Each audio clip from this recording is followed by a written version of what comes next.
step into the haunted halls of Spooky School. Each week, we take the fearless Jimmy on a journey through uncharted horror territory as we introduce him to spine-tingling movies he's never seen before. Beware, dear listeners, for the chilling tales we unravel may leave you sleeping with the lights on. Here are your hosts, Professor Spooky and Jimmy. And welcome everybody to Spooky School. Thank you all so much for tuning in to another episode. Jimmy, good to see you. Good to see you too. How's it going? It's going pretty good. Junebug, our special guest tonight. June, shush. Yeah. Everyone loves dogs, and so you'll be able to see it, and then I'll cover it back up, and then you can see it. We love her. It's fine. She's just giving commentary. She had to watch all these movies too. She wants to give her thoughts. Yeah, she has a favorite, but it's actually the inverse of mine. It's exactly, crazy. yeah. She has the exact opposite taste of you. Yeah, exactly. Where I got grossed out, she saw treats. She was like, "Oh, yeah, more things for me to eat." All Dude, right, I see this every time you come home. Like, how have you been? What's new? What's exciting? How's life? How are things? Life is good. It is currently the first official day of summer so far. We had some shitty rain, and I hate how mood dependent I am. Cheers to that, bro. Cheers to that, dude. Summertime. Cheers. Cheers, Liquid Death. Definitely is going to be one day a sponsor to this podcast. Don't worry. But yeah, no, it's manifesting that, making it happen. Yeah. Well, a little behind the scenes. I crammed in 3 horror movies in 1 week. From going to doing that to not watching horror movies at all. And yeah, are you okay? I mean, like, I'm certainly different, you know. I look at cup noodles differently, you know. And I was eating like stirring in the, I was like, okay, like, I mean, honestly, this will definitely help me lose weight. So it's good. No. I mean, like, you've seen like violent movies before, right? For sure. I'm not just like taking you from like Age of Ultron and like Disney movies and then making you watch these things. Am I? No. Okay, good. Definitely. I mean, a lot of what I watch is not as intense as any of this, and like to be totally fair, I have seen like a handful of these titles in passing before, but I think like active watching like a few at once is just one of those things where like I was like, oh, I see this. I am a normie. I almost like definitely not offended, but I almost was like, I'll show Joe that I'm like a little bit better. I'm a tough guy. I can handle this. No. Second episode in, I'm like, that's okay. That's not it. Like, I'll keep it in mind because these are relatively tame films compared to everything else I'm going to show you. That thought went across my mind multiple times. I was like, dude, if this is like, these are the classics. This is the classics. These are the entry classics. level. Yeah, I mean, you already saw it looking at the title when you clicked on the video, but Hellraiser, Child's Play, I keep on wanting to say Chucky, and Texas Chainsaw Massacre. And they're all great films. They are tremendous. They are. Well, we'll get into that. There's 2 of them I really like, and one of them is a movie.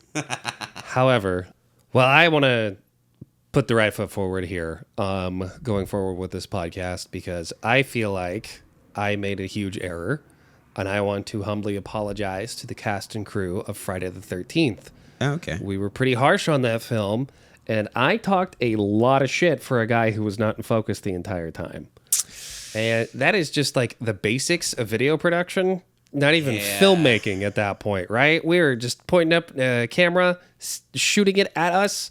You would think I'd be able to get that part that's correct. Fair. That is tail between the legs a little bit on that one. A little bit on that one. Yeah. I mean, it was our first episode, but like, come on, right? So to Sean S. Cunningham, the writers, Victor Miller and Ron Kurz, I apologize to you guys. To the cast, Betsy Palmer, Idreen King, Jeanne Taylor, Robbie Morgan, Kevin Bacon. We gotta say sorry to Kevin Bacon. Yeah. I mean, come on, right? Harry Crosby, Laurie Bartram, Mark Nelson. I'm so sorry to you guys. Peter Brower, Rex Everhart, Ron Carroll, Ron Milkey. All right. Walt Gornick. I mean, like, are we doing boom hands now? Like, you're just going to go through the whole cast? Go through the entire fucking cast and crew. I mean, like, comedy comes in threes. 1, 2, 3 on to the next bit. You think this is a joke? This is called integrity. It's something you obviously don't fucking have. Welcome, everybody, to another episode of Spooky School. So, Jimmy, it's good to see your face again. Great. Yeah, absolutely. Likewise. Let's just delve right into it, I guess. So let's take a jump off the high dive into part 2 of the slasher segment, where I had you watch like the Mount Rushmore, right? The most iconic of the iconics. If there was ever 3 movies to define slashers as a whole, it had to be these 3. Absolutely. Now we're going on to the next tier, where it's, I wouldn't say obscure, but when you think of like the most iconic like slasher characters, I can't think of anybody better than Pinhead, Leatherface, and Chucky. I mean, yeah, the baby doll being everywhere, including like children's TV shows, Pinhead being everywhere, and like, I mean, on bumper stickers out here in Seattle is where you find Pinhead lives all. And then of course Leatherface. Like I there was a distinct moment when I was a kid that, excuse me, energy drinks. yeah. There's a distinct moment when I was a kid that I found the name Leatherface and like connected to the chain, and like I saw the picture. I hadn't watched the movie until now, and that always stuck with me because I'm just like, oh, that's crazy. And then I was even older when I found out that it's like a human skin as the face, and I was like, oh, that's not cool. That's not cool at all. That's a little heebie-jeebies. Ooh. And then I watched it, and it was actually like not. It's certainly not a tame movie. Yeah. But I actually. I built myself up more than that movie like gave me, and so I ended up enjoying it a lot. Not to mention that it has like a really cool, like, I mean, so clearly made in the 70s for a low budget. Oh yeah, and that like there's hardly any movies that fall under that category that aren't at least enjoyable on the first watch. Like, yeah, it's tame for post 1974 standards. Yeah, if you compare it to like movies of today, then yes, anything from back then is tame. Right. But could you like imagine it being the 70s? You just go into a drive-thru thinking it's going to be some sort of like B-movie piece of shit that you've never heard of. And then, it's just some dude getting his head bashed in with a hammer. Dude, in the first, like, okay, I guess it wasn't that early in the movie, but it was like right when the movie kicks off, you see like it goes. It just goes. I mean, shall we dive in to the Chainsaw Massacre first? Let's go in a sequential order. So I believe it would be Texas Chainsaw, then Child's Play, then Hellraiser. Okay. I like that. Let's do that. Yeah. You know what's crazy about Texas Chainsaw is the year that it was made surprised me. We're talking 1974. Yep. Double check on that. Yeah. And so it's earlier than all the movies we had watched last week. Mm-hmm. And it felt their more advanced. Influence, right? Oh yeah. Yeah. Oh, without a doubt. Especially on, I mean, the Freddy Krueger costume and a couple of the gross stills like that you find in just like mangled bodies in this. Like, it sounds a lot gross. It sounds a lot more gross than it actually is watching it, which is a nice break. Right. But yeah, I mean, especially for the set design here, you're like, oh, okay, yeah, that's nasty. I could see that. Like, well, yeah. When was the first time you saw it? I had to be about 14, 15. I was going through a phase of just trying to, like, I had finally stopped being a baby, and I was able to actually watch horror movies without it. Like, it would scare me, but it was fun, right? Right. So I would ask all the adults in my like vicinity that I could. I would just be like, "What's the scariest movie you've ever seen?" And one of my mom's friends said Texas Chainsaw Massacre. And I distinctly remember her saying, like, there's only so many times I could get up to go to the bathroom to puke in one movie. Oh, my God. And I was like, sold. I have to see this. Yeah, I'm in. I'm in. And then I walked up to my local Blockbuster, got it on DVD, watched it in 240p with all 4 pixels of it. Oh, my gosh. Mm-hmm. So, you saw it the way that it was supposed to be seen then. I rewatched it recently for this one, and like seeing it in 4K, like, oh, you got a 4K beautiful. Version of it? Hell yeah, dude! I mean, on a 4K screen, but like film quality. Oh, so like as good as it can be, right? And like anything shot on film in 4K is gonna look beautiful, fantifico, right? Yeah. I watched it with a slow internet connection, and so I feel like it's how the directors intended the viewing on the tiny, you know? Right when Leatherface bursts through a wall, there's some buffering going on. They're just... Gives you some time. It gives you that jump scare, but then you don't miss anything from being terrified. No. What I really liked about it is... from start to finish, it was a clean-cut story. Mm-hmm. I think it's only an hour and 20 minutes, and it's got a perfect setup of the first 30, and then it just tears your mind away for the last bit, which is really nice. But the kind of twist at the end, like, how would you like to start and describe this movie? Like, you want to... Let's just go in order. Yeah. And just kind of go through scene by scene as to how it starts, right? All right. Because it has that amazing... When was Star Wars?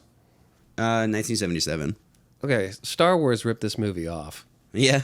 Yeah, the dude. credits. The credits, absolutely. the opening credits. Yeah. Especially with that, like, voiceover at the beginning, too. Right. Like, really added to it, because it made it feel like this is something that you're not supposed to be watching. Yeah.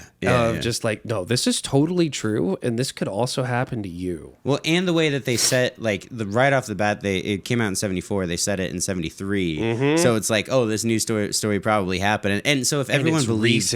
Right. If everyone believed the Blair Witch Project was real, there's no way... Everybody. I remember being alive when that came out. Everybody thought it was real. Right. This is the same age when everybody thought pro wrestling was real, and they also thought the Blair Witch was real. Take me back.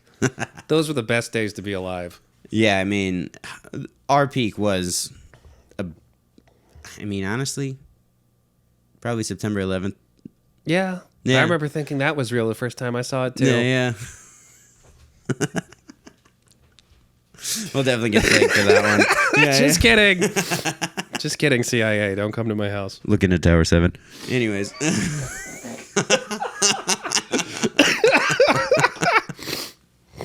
Oh, man. But yeah, so it starts off on a road trip. It's these kids that are in West Texas, and they're trying to find their grandfather's old house. And they find a hitchhiker on the side of a road. And this reminds me exactly of Tobey Maguire's character in Fear and Loathing in Las Vegas. It feels the exact same. I wonder if there is a... It's probably influenced by... Right. But, so this guy... hops on, and already you know that he's not good news. He's dirty. He loves knives. He's like burning Polaroids. He is like very obviously crazy. Yeah. Will not stop talking about the slaughterhouse. No. I loved the improvised feel that a lot of these opening scenes had, because like I say this as a compliment. It didn't feel like there was a script. No. You are correct on that one. It really felt like they were either given lines to kind of just go through the scene, or they were just kind of making it up as they went along. Let me look up his name real quick, but the fella in the wheelchair, what was his name? And all of our characters are in a VW bus. Right. It's very 70s. I love that. And so not only are they all in a bus, but then also picking up hitchhikers. Mm-hmm. I'm pretty sure that hitchhikers as a whole died in 1974. It just stopped after that movie, yeah. But also everyone. Have you seen the electric bus that's coming out pretty soon? Oh, yeah. Aren't they just redoing the old body style and yeah. So many horror movies are going to start off in that thing now. That's going to be I can't cool. fucking wait for that car to come out. Oh, it's going to be awesome. And then the plot to it is it'll have a range of like 270 miles, and then they have to drive 275. So it's like turn it off every time you go downhill just to save everything. And they're in Texas, so they can't get it recharged. Oh, yeah. Now, I know you've been sober forever, right? Ever, yeah. You're straight edge as fuck and cool as fuck for that reason. Oh. And I'm never going to break your sobriety. But you would be a fun drunk. Probably not, given my family history. Oh, yeah. Yeah. I don't think there's anything fun about hitting a bus full of people. Anyways. Speaking of bus, all the characters in this movie were on a bus, and it was pretty cute. And we'll cut there. Okay, so Franklin, the dude in the wheelchair, he was one of the best actors, and not because he was likable at all. I did not like him the entire time. The entire time, yeah. He's in I'm sorry, Paul A. Persian. I think that's his name. I have it right here. Let's go with Paul. Yeah, sorry, Paul, but to me there was like no redeemable, but he was so good at being that just like, oh guys, we're totally fucked character that like from the start. I mean, the movie opens with him like everyone's pulling over and he goes to take a leak and accidentally rolls down the hill. Too, by the way. I was like, dude, why? Just go. No one's looking at you anyways. Yeah, exactly. What are you worried about? A little dribble down the jeans? Like it's bound to happen even if you had legs. It's not like he's gonna feel it anyways. Come on. If anything, it'll help cool you down. Yeah, like, exactly. You're in West Texas. Exactly, yeah. Like, that's, kind of warm. Well, it'll probably warm them up, too. Or warm them up too much. So, what was the name of the first, let's see, not story. But you like how, let's say, compare this to Friday the 13th. All the characters in this one had personalities that separated them from each other. You knew who was who. There's a real Scooby-Doo vibe going on with the cast. Because they're going around in the mystery machine getting chased by a dude in a mask. Yeah, it literally is Scooby-Doo. It totally All is. that's missing is a dog. I mean, that was Franklin. Oh, yeah. That's fucked up. I'm sorry, Paul. Anyways. Not like he's actually in a wheelchair. Right. Well, he's probably dead now since that movie came out in like the 70s. His IMDb picture is the photo from the movie, so I'm not sure he did much after this. Probably not. No. But so yeah, we got a crazy guy in the car that won't shut the fuck up about the butcher. And apparently him and his family are part of this meat packing everything, and he's like showing photos of this grotesque open cows and explaining on how like, yeah, you used to hit him in the head with a hammer real hard, but now you got this air gun that just plummets him. And I can automatically think of No Country for Old Men. Same. Right. Yes. Yeah. Still set in that kind of like eerie West Texas vibe where it's like, all right, good to know. I'll make sure to not run around any open houses when I drive through there. Don't go to anybody's house in Texas. No. Except for mine. Come on over. If you want to get cannibalized, yeah. Yeah.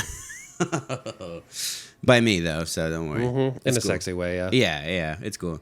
But so he comments on Franklin's knife, and Franklin has this just piece of shit pocket knife that looks like it collects more rust than it does anything.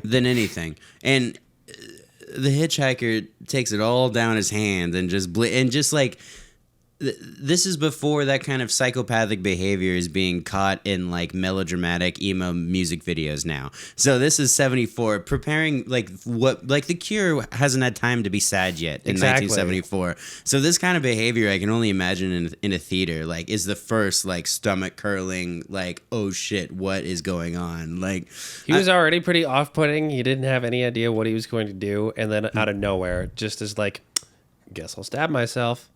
Right, which, I mean, great filmmaking. Mm-hmm. Like I said, this movie had no fat in it. No fat, and it had this... It's hard to describe. I feel like a lot of thought went into making it seem like no thought went into it, if that makes any sense. Make it seem like it's a camera following an adventure that's happening. Pretty much, yeah. And I remember the first time seeing it thinking like this, there's some times where it felt like it was shot like a documentary. And then it turns out the director used to make documentaries. So I guess I was onto something on that. So after the hitchhiker goes nuts in the van, they manage to get him out. And the hitchhiker draws like something in blood on the van. Just the most metal Nordic symbol. It actually legit kind of looks like this red symbol on the back of your laptop. So I'm gonna make sure to always be awake when I drop you off. I'm like, yeah, make sure I don't smear that in blood on your car. Okay? Yeah, exactly. Check everything twice. But they kick him out of the car and then they go to a gas station that doesn't have any gas, but it has barbecue. And got plenty of barbecue. I mean, it is Texas, so all right. Rewatching this, right? When I saw that guy who worked at the gas station come out, the first thing I thought to myself was, I miss freaks. Because, like, I don't really see, like, people who look like that anymore in movies. Everybody is like this, like, has to look perfect, be perfect celebrity now, right? Right. But this one is just like, they didn't, but it feels like they just kind of took people off the street and put them in this thing and just said, hey, say a couple lines for me. Okay, cool. Yeah, no, absolutely. With what we'll find out will be the whole family. Mm-hmm. They are so perfectly cast, it's crazy. But so no gas, only barbecue. They grab some food and they're saying that they're looking for the grandfather's old house. And the guy at the gas station clearly says, don't be going to anyone's houses. Do not be just walking up to anything. You don't want to do this. Look, you have ladies with you. You don't want to do this with the ladies. He's giving all of the warnings, and they're just like, nah, I heard there's a swimming hole next to the house, so we're going to go find that. We're just going to go find that. See ya. Yeah. And so instead of taking any more gas with them either, they just leave because they're like, oh, surely you'll have gas that shows up at some point. And then they go and they find the yard, the house, the kind of area that they're all in, and they go and travel through the whole thing, do everything that the wheelchair guy is horribly angry at and screaming at everyone for leaving him downstairs. But like, what are they gonna do? It's an abandoned house. house. Find like their old like family home or something, right? And then it's completely abandoned, trashed. Yeah. There's that horrifying shot where they just find that group of like spiders in there. Oh yeah, and all those weird daddy long legs. And it has like such this gritty feel of just, we found this abandoned house and now we need to write this movie around it somehow. I went to Eastern Washington once when I was just out with a couple of friends right after high school. We were doing nothing. Right. And so we were driving around the emptiness of Eastern Washington because we heard that one of the there was some hotel out in like Wenatchee or something that was haunted. And so we're like, oh, let's just drive there for a good day or whatever.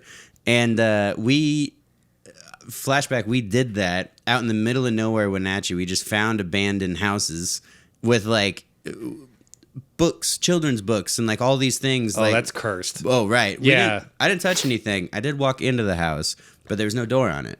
So I've thought of that moment, and I'm so happy that I did that when I was like 19 or 20. I would never do that now. And especially after watching that movie, all I could think of was like, how fucking stupid. Well, after watching this movie, you're never leaving the house again. It's true. It's gonna take some extra effort. Thank God we have so much daylight in the summertime here. Yeah. But in the wintertime, it's gonna be bad. It's going to be bad. I'm only going to leave the house for 6 hours at a time. From the hours of 4 a.m. to 6 a.m. when there's actually sunlight. Yeah. Get everything done. Go back inside. Yeah, quickly all it up. But the Scooby-Doo team is being a bunch of lovebirds in the castle while our poor boy Franklin is just kind of huffing and gruffing.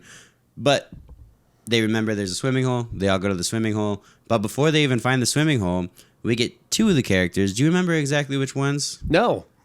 I don't know anybody's name in this movie besides Leatherface and Franklin. That's it. Okay. Then I'm going to... The guy who looks like Fred and the guy or the girl who looks like Daphne. Let's just go with that. Absolutely. Because he has that amazing 70s like bowl haircut, you know what I mean? Yeah. Of just like it wraps around his head and has that swirl over his ear. And it's all feathered and perfect. Yep. It's so ugly. Yeah. 70s hair was just terrible. Oh, yeah. No. Those cannot come back, but they will. They will. It will. It will. If mullets and mustaches can come back, so will awful 70s hair. Absolutely.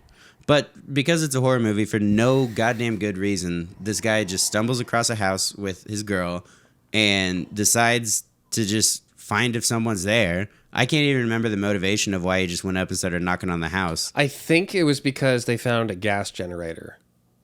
And the only thing that makes sense in my head is... let's go see if they have any gas they can spare. That makes sense. Other than that, they probably just were like, why not? It's a free house. I'll just walk right in. Dude, for reasons out of my own control, especially when Fred, or one of them, gets to the door. Let's just call him Fred. No, Fred. It's gone. Yeah, it's too late. Fred. When Fred gets to the door, you hear these, like... human pig noises of just squeals and just like, but it's like not necessarily in distress. It's just making these awful noises again and again and again.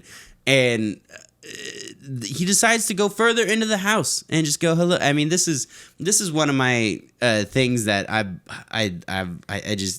have to get past watching all these horror movies, is just the piss poor decisions that they all make. And I know that they have to do it to advance the plot and to do the whole thing. And I care about Leatherface more than I care about Fred.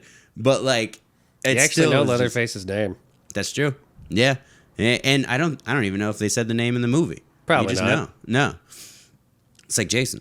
But so he walks in and then gets hit in the head with a hammer by Leatherface like 10 steps in. Mm-hmm. Like, mind you, the house is covered in taxidermy, but otherwise looks pretty okay. Like, it doesn't look that bad in the front spot. Of course, there's many rooms of horror laden everything, but we don't know that yet. Just from the initial, like, first look in the door, it looks like a pretty all right house. But then Leatherface comes around the door, smashes him in the face with the hammer. That has and then to be one of the away. best jump scares ever. Yeah. Right? Of just like, oh, well, what was that noise? Boom. He appears. He's the one making that noise. Yeah. He is domineering. He's the guy has to be like 7 feet tall. Yeah, at least. And just one-shots what looked to be our main character, or at least our main pretty boy character, with the fucking hammer. Right. Super clean. Drags him by the feet. Away he goes. And then that lingering shot, though, after Fred gets hit with the hammer, and it just lingers on his body as he twitches. Oh, yeah. That added so much, like, realism to the movie. And that's going to be the word I'm going to say over and over again is realism. Since it's like that documentary. I don't know what words are anymore, Jimmy. I'm on drugs. It's documentary style filmmaking that goes into it that makes it feel like you're not just watching like a movie, right? It feels like this is either not exactly found footage or like newsreel footage. But if I hit a dude in the head with a hammer, I feel like he's gonna fucking twitch.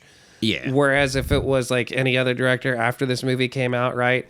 It would have been hammer hits the dude in the head. The guy's head just explodes into like a bajillion pieces. Intestines come out of his neck.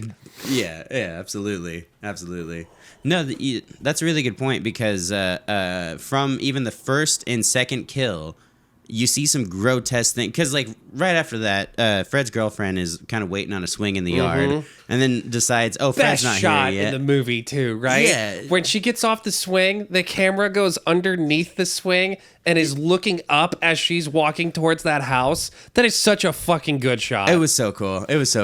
And not just because it's focusing on her ass. It just looks like a great shot. Right. Although it was funny because I was cooking something at the same time that I was watching the movie, and I had all the doors and everything open because it was real hot, and I paused it and I went to go cook something, and then I looked, and it looked like 70s softcore porn. It was just two chicks hanging out, like angle up over the butts, and I looked and I saw people walking by immediately. I'm like, oh shit. Yeah, no, don't worry. It's not porn. It's actual brutal mangling. Yeah, it's just footage of people being murdered, which is a lot less weird than watching people fuck. Yeah, I guess so. But anyways, girlfriend goes in, immediately gets taken down as well. But like swooped up by Leatherface and then grotesquely put on a fucking meat hook. Fucking meat hook, dog. Yeah. But with the realism, obviously there'd be a lot more blood if it was like real, but the lack of blood and the continuation of like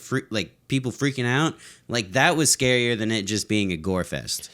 The lack of blood, I think, adds to it. But the one thing that took me away and always will is there's no real sound effect when she gets put on the hook. Oh, I didn't notice that. She just kind of gets put on. And whereas like nowadays, right, like I feel like there'd be like a very loud, visceral, like kind of disgusting splatter sound to it, right? Yeah. It'd be something in between the lines of Tim and Eric and but yeah, you're totally correct on that. And I was watching a really interesting like behind the scenes doc on this one. Apparently what the director originally wanted was for the hook to come through her chest. And like blood to shoot everywhere, right? And the guy who did the VFX for it basically was like, nah, it'd be a lot cooler if she just hung on there and that's all you see. And he words it in this way of just like, in my brilliance, I realize that with film, it's more of the less that you see, the more the imagination comes in. And all I'm really hearing is, that's a complicated effect and I don't want to fucking do it. Right. Yeah, just like, I couldn't tell you how to do that. You're going to need a lot of cuts. Yep. And it's going to be super expensive and super bloody, so don't fuck it up. Yeah, what's the budget for this movie again? Ooh, actually, you're going to just have her hang from the hook. Right, and then also not very well. Like, I mean, I hate to point this out, but it was hilarious on a couple of the shots where you see Leatherface prepping something, and she's in the background. Like, you could tell she's just kind of crouching down, like, grabbing the thing. Oh, no! It hurts so bad! What is going on? Actually, though, over under on the budget. Oh, okay. I'm going to say, did you already look it up? No. Well, I mean, I was in the process of looking at it, but then I realized that we'll have the thing, and then I'm gonna say 60,000. 60,000. Yeah. 1974 pesos. I'm gonna go. I'll go 400. 400,000? Yeah. Or just $400? I'll do 400,000 because it seems surprising, but all right, I'll check. 140,000. All right. But it grossed $30 million. I miss that being possible. Yeah. I miss that just being a thing you could do is make a horror film with your friends and then having it distribution and then you actually make money on it. I mean, yeah, being into music, I feel the exact same way with that too. Where it's just sort of one of those things you have to give up of like, You can't just make a kick-ass album and then have it be a hit song. You kind of have to deal with all the bullshit that goes through the music industry, yeah. Yeah, well, I mean, even then, it's just like whenever I do write a song and want to give it, like, I have to make a deal with myself and be like, this is going to be free unless people want to see it live. And even then, it's probably 50-50. Mm-hmm. So that being said, support local music. Yeah. Go to the local bar on music night and do that thing. Okay. So we're into 2 deaths now. We go back. It's really interesting how it just kind of like ramps up, right? Because it goes so fast. The beginning part feels improvised, thrown together, but the characters are so likable that you're willing to sit through it all, right? Yeah. Again, like I remember watching it distinctly thinking like, is there even a script for this movie? Didn't feel like it. And then in a good way. It changes. The moment. There's no real build up to Leatherface, right? Right. He just pops out of that hole. And then you're like, hey, all these characters that you like, they're going to fucking die. Yeah. Horribly and painfully. Yes. Like, what was it? Because Fred's dead, so now we'll call the other guy Shaggy. Yeah. And so when Shaggy sees that they haven't returned in forever, he runs over, tries to find something, stumbles across the same house, falls through the exact same thing with the same quickness of death. Or maybe that's the scene where he goes and like opens up the freezer, and then that's when she pops out at him and is like, oh, and it's dying. still twitching. Yep. Like, oh, dude, terrifying. Oh, fuck. That would not be fun if I was in that situation, huh? No, of course not. No. But then his whole death sequence is barely 3 minutes. Yeah. And it's crazy how fast they just kind of cut through. And then we get to my favorite part of the movie, which is the most, like, ass on the edge of the seat, buy the whole seat, but you only need the edge. But because it's nighttime now, and now you only have the Franklin last girl. And his sister, yeah. Yeah, and Franklin. And they try and go. They have this huge argument over taking the flashlight. They realize that they don't have the van keys, but they're over by the van. And Franklin is just like, no, I'll follow you. I'll wheel it. And she's like, I can't. I literally can't. I literally cannot push you and go down here at the same time. Yeah. Right. But they decide to jump in it anyways. And Leatherface is a lurkin'. And whoopsies. And I'm here now. I mean, what happens in the animal kingdom? You go for the sick and the young. Exactly, yeah. So Leatherface just walks right up to Franklin and just starts chopping him up with the chainsaw in the chair. And then you get a pretty good chase sprint scene that lasts. Inside the house, you stumble across dead grandparents. You run out. You realize this is also a house of horrors. You smash out like it, and then there's even more running. I mean, I want to say it was like 6-7 minutes of just like running in the darkness and chainsawing, and it was honestly like pretty funny. Like trapped upstairs, and then just goes through the window. It just runs out like she's Superman or whatever. Yeah. Like she rolled her ankle 10 times in this movie, just over and over and over. But. So it was she wanted to survive more than anybody. Right.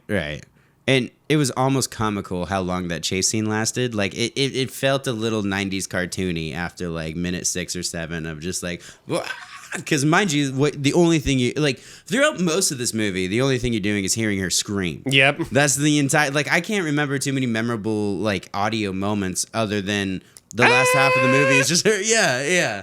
Which is not great to watch when you have all your windows open and you're just trying to hang out and watch a movie, and then everyone's looking at your house like, what the fuck is going on in there? It's called a horror movie, Normie. Maybe you should watch one. Hey, you ever heard of Texas Chainsaw Massacre? It's not my first time watching it, but anyway. But so she runs over back to the gas station and finds the dude, and this is where it first gets odd, because she runs into the room, asks for help. Leatherface is right behind her, and as soon as he runs into the room and says, "Oh my God, help, help, help, help, help," Leatherface is nowhere to be found. Mm-hmm. And so something's either afoot or he's gonna pop out somewhere. What's gonna go on?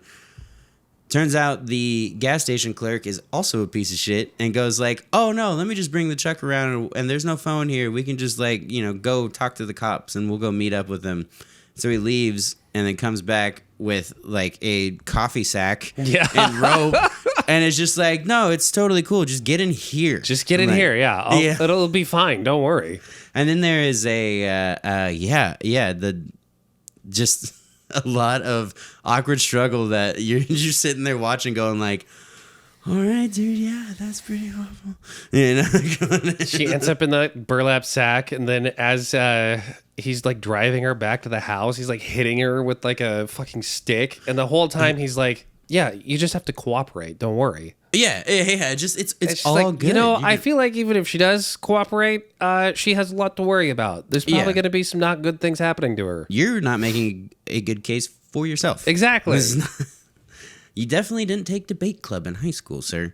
I don't think he even went to high school. That's true. Yeah. No phones, no degree. Come on. No gas at a gas station? Certainly no degree. That's how you make your money. Exactly. That's how you make the move. What kind of business sense does this guy make? None. Was it then that you see the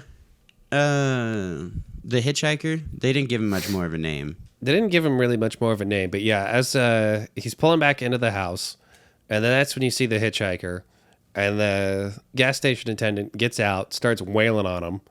Then one of my favorite deliveries of lines in that movie is just, "Your brother ruined the goddamn door." So now we know Leatherface is this dude's brother, the hitchhiker's brother, and evil gas station man who also doesn't have a name. He is their father, presumably. Yeah. I mean, if it's a foster parent, like, good on him, but still not good. Like, just trying to install traditional values into his kids. Apparently. And then these fucking city liberals just come on in and try to tell him shit that he doesn't want to hear. You can't hear this. You can't handle the truth. It's like, bro. If anything, I feel like everybody, like, the kids are in the wrong here, because, like, breaking and entering is against the law.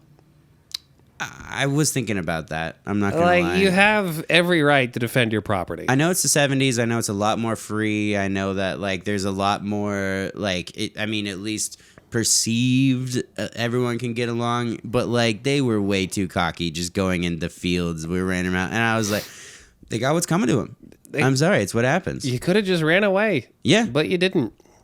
You had to break into somebody's house after a fucking dude at the gas station was like, "Hey, whatever you do, don't break into a dude's house." Right. And so I don't feel bad for any of them. So, except for maybe... No, not at all. No, I feel bad for Leatherface. Maybe Franklin. He did just want to wait by the van. He wasn't trying to break into anybody's house or do anything wrong. That's true. He did speed up his death, though. Well, when we finally get in the house, it's more awkward... Not necessarily torture, but just screaming. And there's just so much of that in this movie. It's a lot. It's pretty wild, yeah. I will say that the overall twist of how it, like, unfolds in front of you is really, really good. But there isn't much to say about the majority of this movie because it just moves so fluidly. Kind of had the same thing that Halloween had, where because there's no fat, you didn't really... like, get caught up in any nuances over here or there. It's a very straightforward, like, these families are butchers and butchers of humans. And we meet the grandfather who is creepily sucking on her finger. Comes back to life from sucking on her finger, yeah. Oh, so fucking gross. And at least they did offer a meal that presumably wasn't human. It didn't look human. It didn't look edible. That's true, though. Yeah. Yeah. But...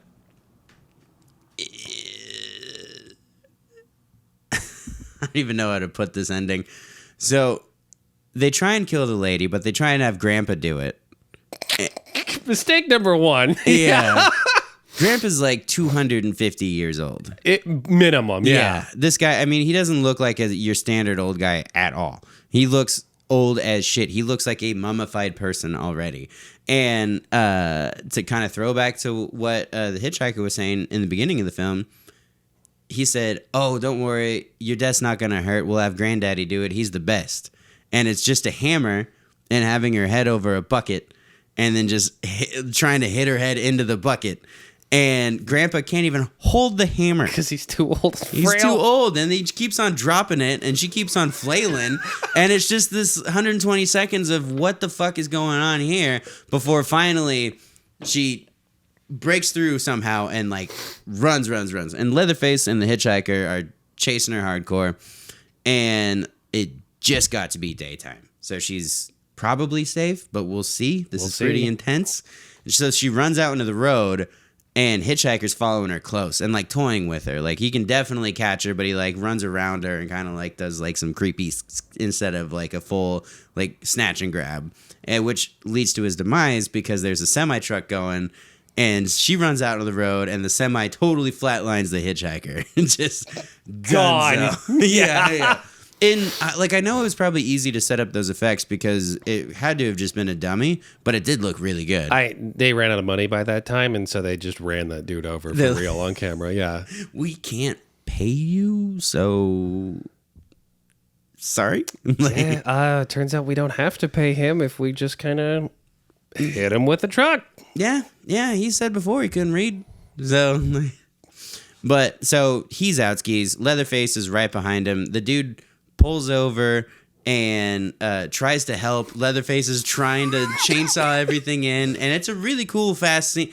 And luckily, we get another random passerby truck that sees these two people and just goes, "Yeah, come on, just come go on in." And that's how it ends. It's just left right there as Leatherface is trying to swing the chainsaw. I love that shot of him just spinning around with that chainsaw, screaming, and cut back to our final girl as she's just laughing maniacally about everything that happened. Yeah.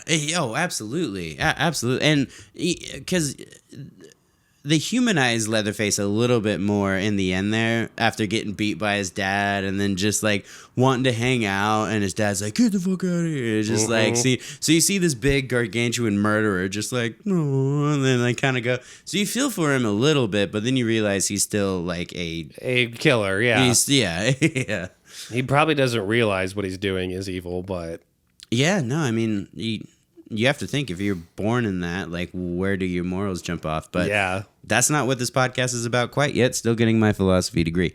And then I'm taking it online, dude. Don't worry. Just saying, if you were born in those circumstances, you too would be a chainsaw murderer. I mean, there's a lot to unpack there. Yeah. I'm no perfect man. That's the whole point of the movie, actually. Yeah. Yeah. Is that what they were going for? Sure. Yeah. I mean, definitely the whole point of the film. So Tobe Hooper, if you wanted to really go more in depth about the human problem, I'm pretty sure this is what he was on about. Mm-hmm. But no, yeah, overall, it was one of those good movies that it's hard to talk about because there isn't much more to talk about other than what's visually on the screen that they portray. Yeah, for it's you not in the exactly last, like there's minutes. any symbolism or anything in this movie that you can go over, right? No. It's Hooper just didn't just kind of like, I want to make not only a brutal takedown of what's considered the nuclear American family, but I also want to talk about the nuances of socialism, why we should introduce communism. You know what I mean? Right. Yeah. Right. It's just, what if we have a fucked up dude with a chainsaw chasing people? That'd be pretty cool. Yeah, and they nailed it. Yes. And that was nailed. We're good there. And what's weird about that is jumping in chronological order, we'll have Hellraiser next. And for whatever reason, I think it's going to go Hellraiser Child's Play because Texas Chainsaw came out first, right? Mm-hmm. And then Hellraiser came out in 87. 87, and then Child's Play was 88, wasn't it? Yeah. Okay, so yeah, sorry, we are going to go to Hellraiser next. Yeah, so fusing these two movies together in my mind. What was crazy was I saw Hellraiser first. Awesome. Yeah. And I was so much more freaked out at Hellraiser than I was in Texas Chainsaw Massacre, which just given the names of the movies... Hellraiser is a fucking horrifying movie, though. It was terrifying. But, yes. like, I watched it after, so maybe, like, the senses were a little bit dulled, but, like... Oh, yeah, you were a new person after seeing Hellraiser. That was different. That was a different experience. So, Before we go on to the breakdown of Hellraiser, I want to hear kind of more of your thoughts, though, on Texas Chainsaw. Okay. Tell me, like, what you were feeling overall. Like, you like the movie, I'm assuming, since you've been nothing but praising it, right? Right. Compare this to, like, the other movies that you've seen. Why does you think that something like Texas Chainsaw works, whereas Friday the 13th doesn't? I think the reason why this was... I mean... First of all, it was in the format of... how do I say this? Like a normal movie? You know, it's like you have the beginning, middle, and end. Okay. You know, that's kind of like one thing that sets it apart. But no, to stop shitting on that movie. Sorry, cast and crew. I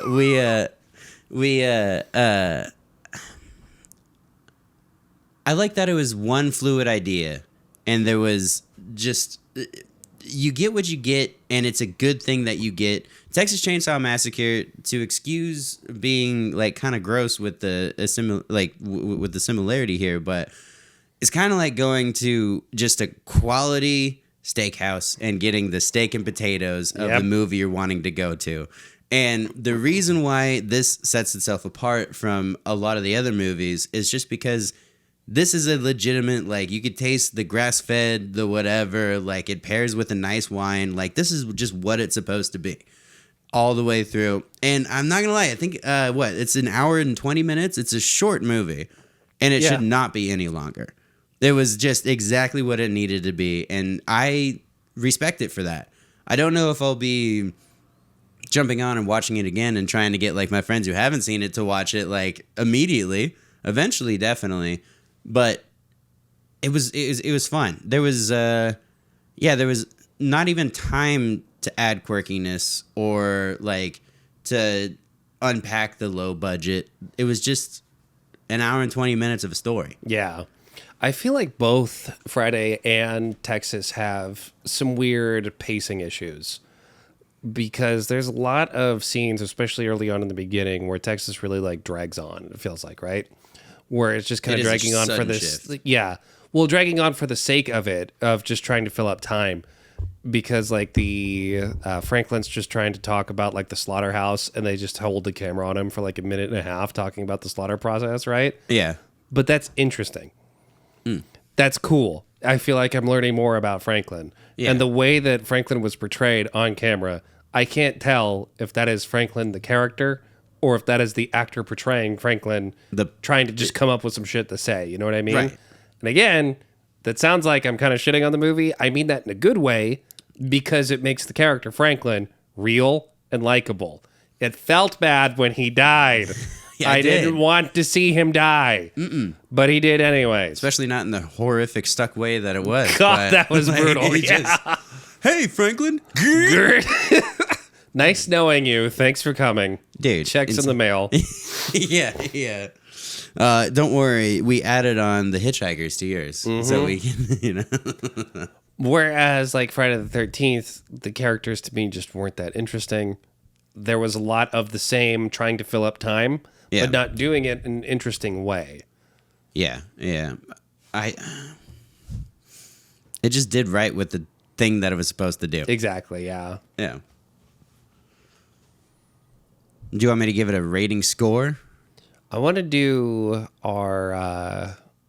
How do we want to do these scores? We didn't really score any other movies. We don't score shit. We just say go see it. You're going to like it. That's true. You know what's one thing that we should do when these start to come out, though, is every week we can update it. But I'll give you, out of all the movies that we've watched, my favorite movies list. Oh, yeah. We should do like the tier lists. Yeah. So you can, and it'll just be completely my own opinion. Do not think that I'm fucking Roger Ebert or anything. It's just this dummy Jimmy Nairn. Like I'm gonna go on a tirade here. What the fuck do we need movie critics for again? Dude, this is not like critique. We're just analyzing like the themes and everything in these movies. Right. But right. I don't need a fucking dude to go, I didn't quite enjoy this film. That's why I give it a 2 stars out of 5. I saw the preview for the Mario movie. I'm going to go see the Mario movie. It's got Super Mario in it. I don't need some fucking asshole working for a newspaper to try to tell me not to go see the Mario movie. Not at all. It's yeah. No, I mean, listen, no shade on anyone getting their bag in any way that they can, but also, like, don't also be the person who just does or doesn't see movies because of what one person said. What one person or what the critics say. Or at least the hive mind chooses to say at the time. Yeah. Like, come on. Just watch it be good. Just watch a trailer. Figure out if you think you're going to like it or not. But I'll tell you so far, if we're going to go, just to keep the list short and sweet, we've watched the 4 movies. I will put Texas Chainsaw Massacre 3rd. Okay. Yeah. So out of the 3 movies that we're talking here today, right? Mm-hmm. Let's count it down on 3. Okay. You and I will say our favorite. Are you ready? Yeah. 3, 2, 1. Child's Hellraiser. Play. Ooh, okay. Yeah. You know which one's the least favorite of mine? Child's Play. Child's Play. Dude, yeah. Okay, so I can absolutely I'll explain my case, but do you want to talk about Hellraiser first being your favorite? I mean, I want to blow my nose and then let's go ahead and pick up from here, okay? Good, I'll be right back. This one is a classic for many, many people that I met, and also the dear a spooky escuela teacher, Joseph Wilkie. Tell me when you saw Hellraiser and why it affected you the way that it did. This is the movie that made me realize I was a sex freak, but also... there's a lot of bondage themes. Oh my God, yeah. It's so good. This was an awakening for quite a lot of people. Yeah. Yeah, I had like a phase kind of like with what we're trying to put on you, where when I finally got into horror, I just tried to get my hands on as many like classics as I could. Uh-huh. And this was one of the absolute best ones that I've seen. Yeah. I saw this when I was like 15 years old. And then rented it, watched it like 4 or 5 times, watched the making of. Oh, nice. I remember wanting to hunt this one down specifically because I saw like this cool...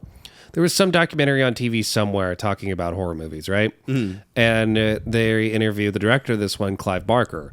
And Clive was talking about how when he got the budget for this one, one of the first things he did was he went out and then bought a book on how to make a movie because he just didn't know how. Dude, that's so gangster. Yeah, I know, right? That's so cool. And then, wait, I haven't looked it up yet, but you mentioned budget. You want to take a stab at it real quick? 1.8. 1.8? Oh, so we're going... Okay, so it was a book before it was a movie, so it should have some... I'm going to go lower. I'm going to go $1 million on the dot. All right. I think in 88, I mean, probably wasn't that much money, but still... IMDb... Whoa! It's £1 million. So it's a British movie. I didn't realize it was... What's pounds to... I'm going to be technically right on this. I know, right? Well, depending on the year, it might actually be 2 to 1 or something. Go let your dog in, then we'll figure this out. All right.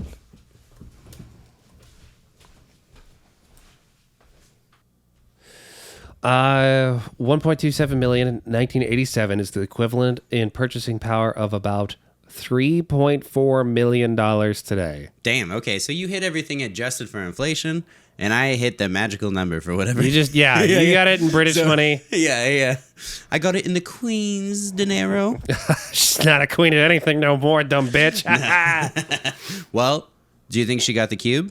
Probably. She got the little That's puzzle how box? she ended up dying, yeah. I mean, well, at least she knew I think endless that, pleasure. like, now that you know that Clive Barker's English, it goes to explain why this movie's so freaky, right? So, yeah. Those Brits have everything up their sleeves, and I mean it. Anyways.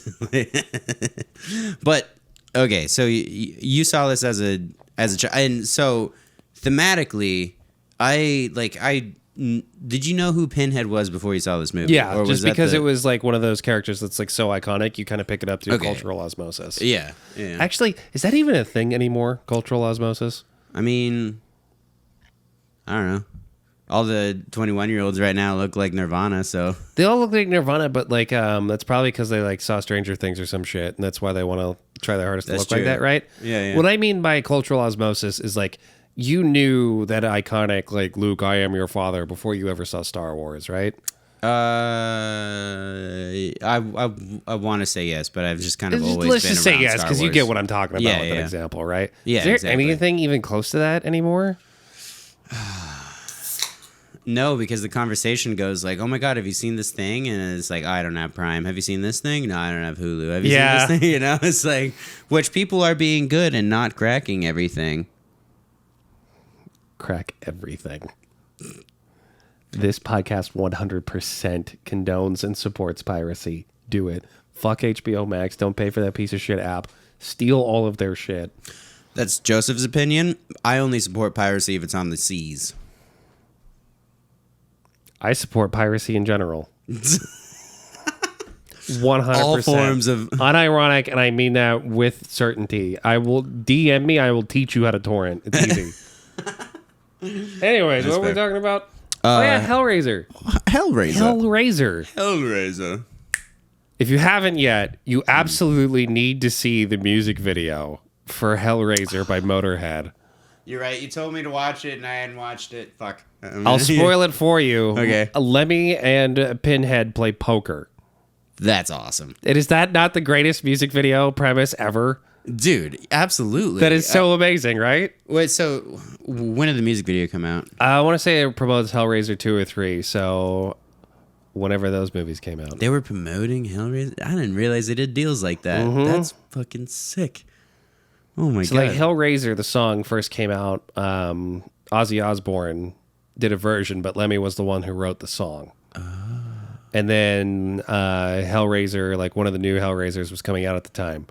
And so Motorhead was able to strike a deal where they were able to get their song in the soundtrack into a music video with Pinhead. That's so cool. And you said this was Hellraiser 2? 2 or 3. Okay, One of those, yeah. This is one of the movies. Texas Chainsaw didn't have as many sequels as I thought it would, but this is one of those movies that I was like, whoa, yeah, there's a few. Okay, yeah. Speaking of sequels, okay? Texas Chainsaw, I cringe because like the later ones are pretty terrible. Are they really? Especially the new one on Netflix. That movie was a piece of shit. And anybody who defends that, I will fight you. I will fist fight you. I can't wait to read the DMs. It's so bad. Texas Chainsaw 2, you need to see. Okay. If I gave you a computer and 1,000 years to come up with a sequel idea for Texas Chainsaw Massacre 2, okay, you wouldn't still not be able to come up with anything like what that movie got. All right. It is so off the wall, bonkers, gonzo, bizarre. You just have to see it. All right. Yeah. I'm interested. I mean, are we talking it goes sci-fi? Are we talking it gets all like into the family dynamics? Are we talking how are we taking the left field? It is the same, I want to say the same writer. It is 100% the same director. Okay. So it's not like somebody else just took over the franchise, right? So it is from the people that created the first one. For the most part. Yeah. And like you couldn't even guess what they decided to do for a sequel to Texas Chainsaw Massacre. Is it to put it in Oklahoma? Sure. Yeah. It is wild. All right. Dennis Hopper's in it. I saw that it was on a Max. Yeah. So, all right. I think I'm going to watch it. It's also on the Pirate Bay. But yeah, you have to see that movie to believe it. Okay. We'll do an episode all about sequels. I'll make you watch it then. But like, just put it on whenever you get some time. We can do a sequel of all of the movies we watched this time. It's so fucking weird. We got to move on. Otherwise, I'm just going to be talking about this for the next hour and a half. Yes, there's a bajillion sequels to Hellraiser. 2 and 3 are really good. I really like Hellraiser 2. The new one on Hulu is pretty good. I heard from multiple sources that is an unironic 9 out of 10. It has some pacing issues. I feel like for the very first part of the movie, right? Like the first hour, it's pretty much the most by the numbers teen slasher movie ever. Oh, okay. And then at the end, shit goes off the walls. Okay. And it's incredible. All right. So yeah, it's pretty good. That's funny because that just described how I felt about this movie. Oh, okay, cool. Yeah. Well, let's get into it. Tell me about Hellraiser. Well, Hellraiser for me is definitely... So the costumes, the settings, the creepiness, the everything. It all worked in a way that this is the first movie that I watched that like legitimately scared me. Yeah. Yeah. Like this, I'm trying to think of all the previous ones that we've tried to, and I can't.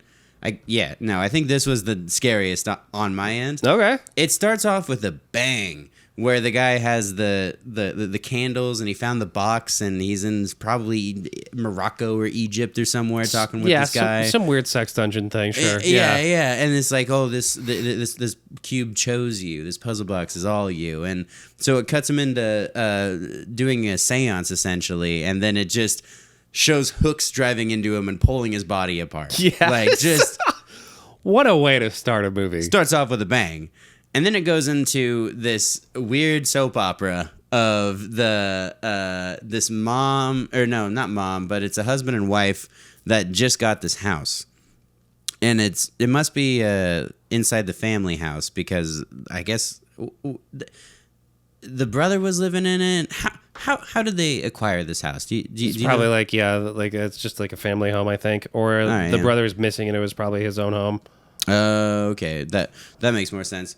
So they get in, and now they're going to live in it. And as they're kind of walking around, getting used to the house, they realize that there's some gross shit in the house. Oh, yes. And the brother who was living there was living in absolute poverty, mattress on the floor, porn pictures in the toolbox right next to his bed. That's every dude's dream house. Well, yeah, I mean, he's got 17 bedrooms, and he doesn't have a bed frame. It's awesome. Yeah, that's called bachelor living, buddy. Yeah. But... as they, so just to make sure, let's fact check so that way we don't spread misinfo on this podcast, okay. Right? When he got the puzzle box from Morocco and then went to his home, and that's when he gets hooks in his face. Right. So now the family moves into his old house. Okay. Or his old porno dungeon. Yeah. Which, I mean, it certainly looks like, because as the wife... what's her name again? As Julia goes and roams about the house, what a bitch, by the way. She is so unlikable. I mean, I could only think of it was the mom from Breaking Bad, just the whole time being like, you just why are you doing this? We're gonna get into this now. The mom from Breaking Bad at least had a reason. She was trying to get away from her evil, drug dealing, abusive piece of shit. Whereas this lady is just straight up like, I'm just going to be a bad person because I feel like it. Yeah, I honestly think that was one of the things that drove the overall movie down for me. And this is just way more opinion based, was just like, I like either being like really sold into a mystery, or I like humor, or like a good heist movie. You know, those are like some of my like favorite ground things. This felt too much to what I like to call white bummers, where it's just people feeling bad and it sucks all around and it just like keeps on sucking. And we haven't even got to like the horror movie part of the thing yet. It's just like this relationship, family wise, with nothing else going on, still just sucks. And so like sitting in the middle, it definitely helps bring definitely more background. You see why certain things like take place, but I do feel like it kind of takes away from the epicness of whenever the Cenobites get on screen, or maybe not takes away, maybe adds, because like then you're so excited for them to like be on every time. Yeah, I liked how no pun intended restrained they were with the use of the Cenobites in this, right? Right. Because it was a big fucking deal when they came on screen. Yeah. And I liked how it wasn't just about them. It was more of the mystery of where did this person disappear to, and trying to bring him back, right? Absolutely. Well, right as we're walking around, we meet the daughter, Christy. And shout out to Christy, by the way. Shout out to Christy. Yeah. There's this really cool shot where she's walking through general New York and then stumbles across this mansion. Mm-hmm. And so I was like, that was probably like 15-mile walk of just going from... That was probably filmed in England and said that it was in New York. Right, absolutely.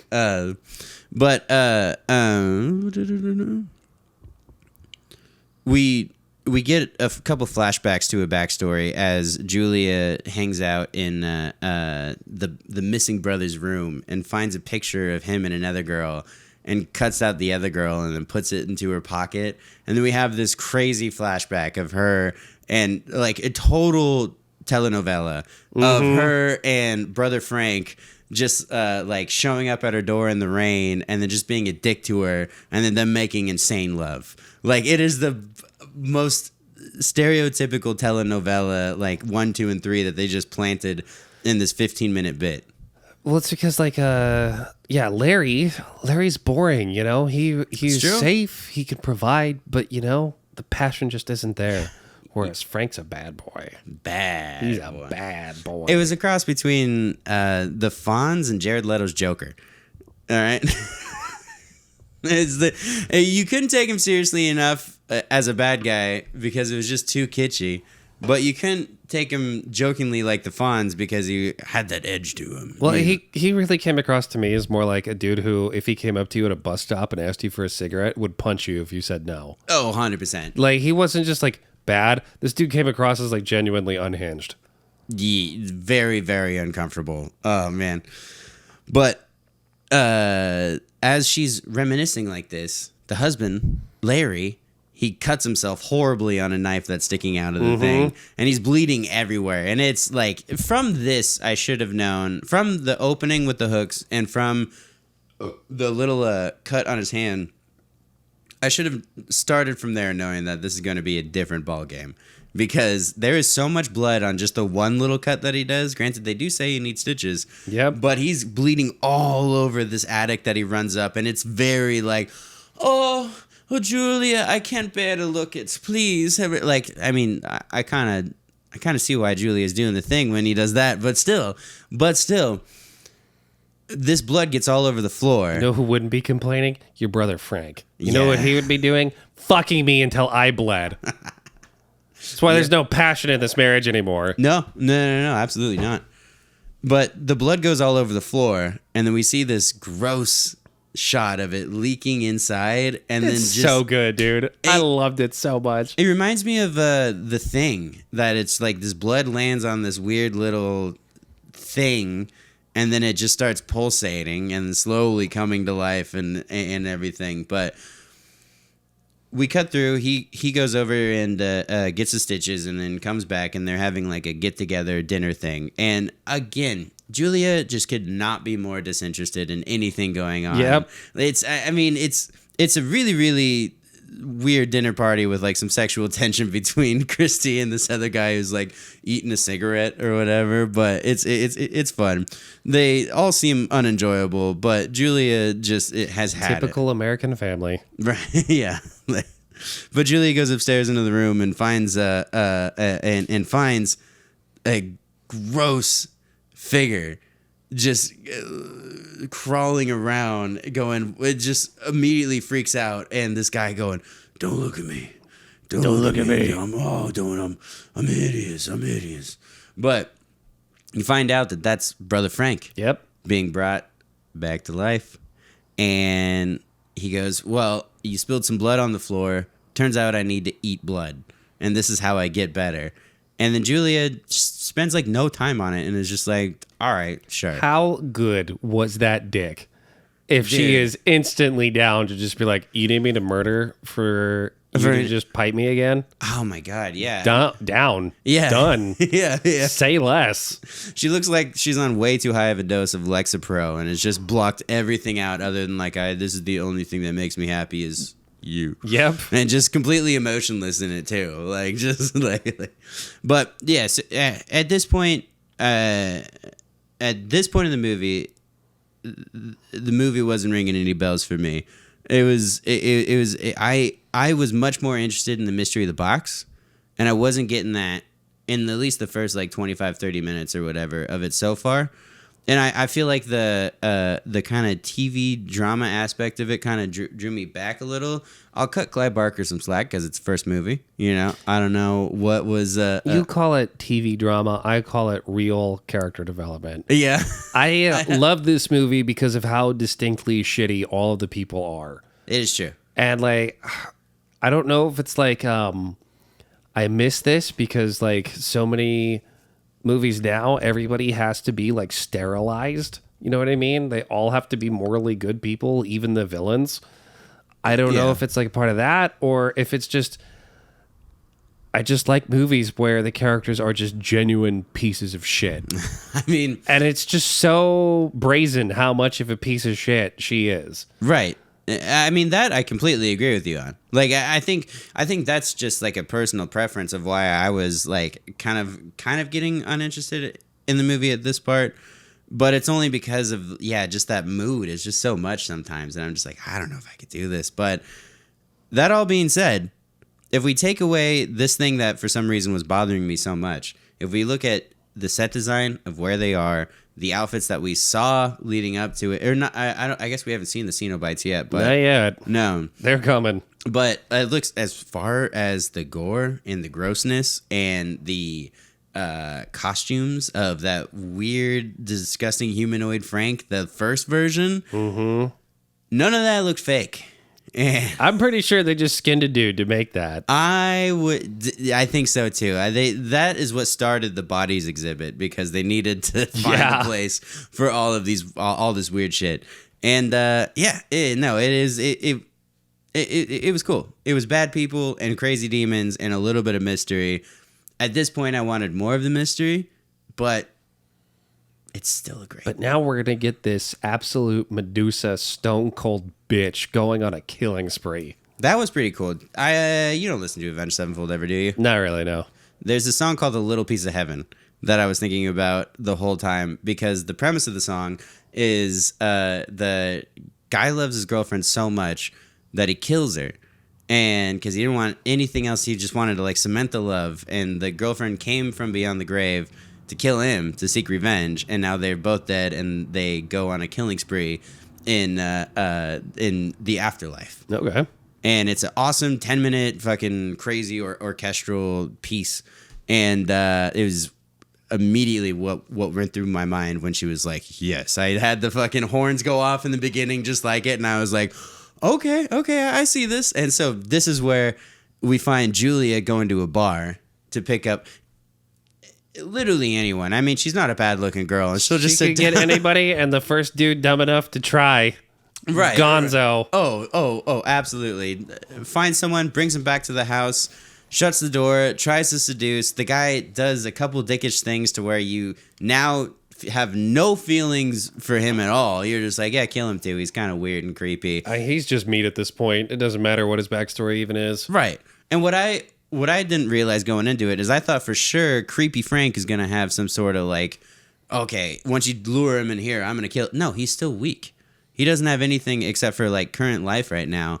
So it's Julia that turns around and beats him in the head with a hammer. Yeah. And the guy just, don't look at me. And he's just in his Batman voice and crawls up and just starts munching on him there. Fucking gnarly. But then also doesn't even eat the whole body and leaves Julia to be like, figure it out. Yeah, figure it out. Like, this is it. Go ahead.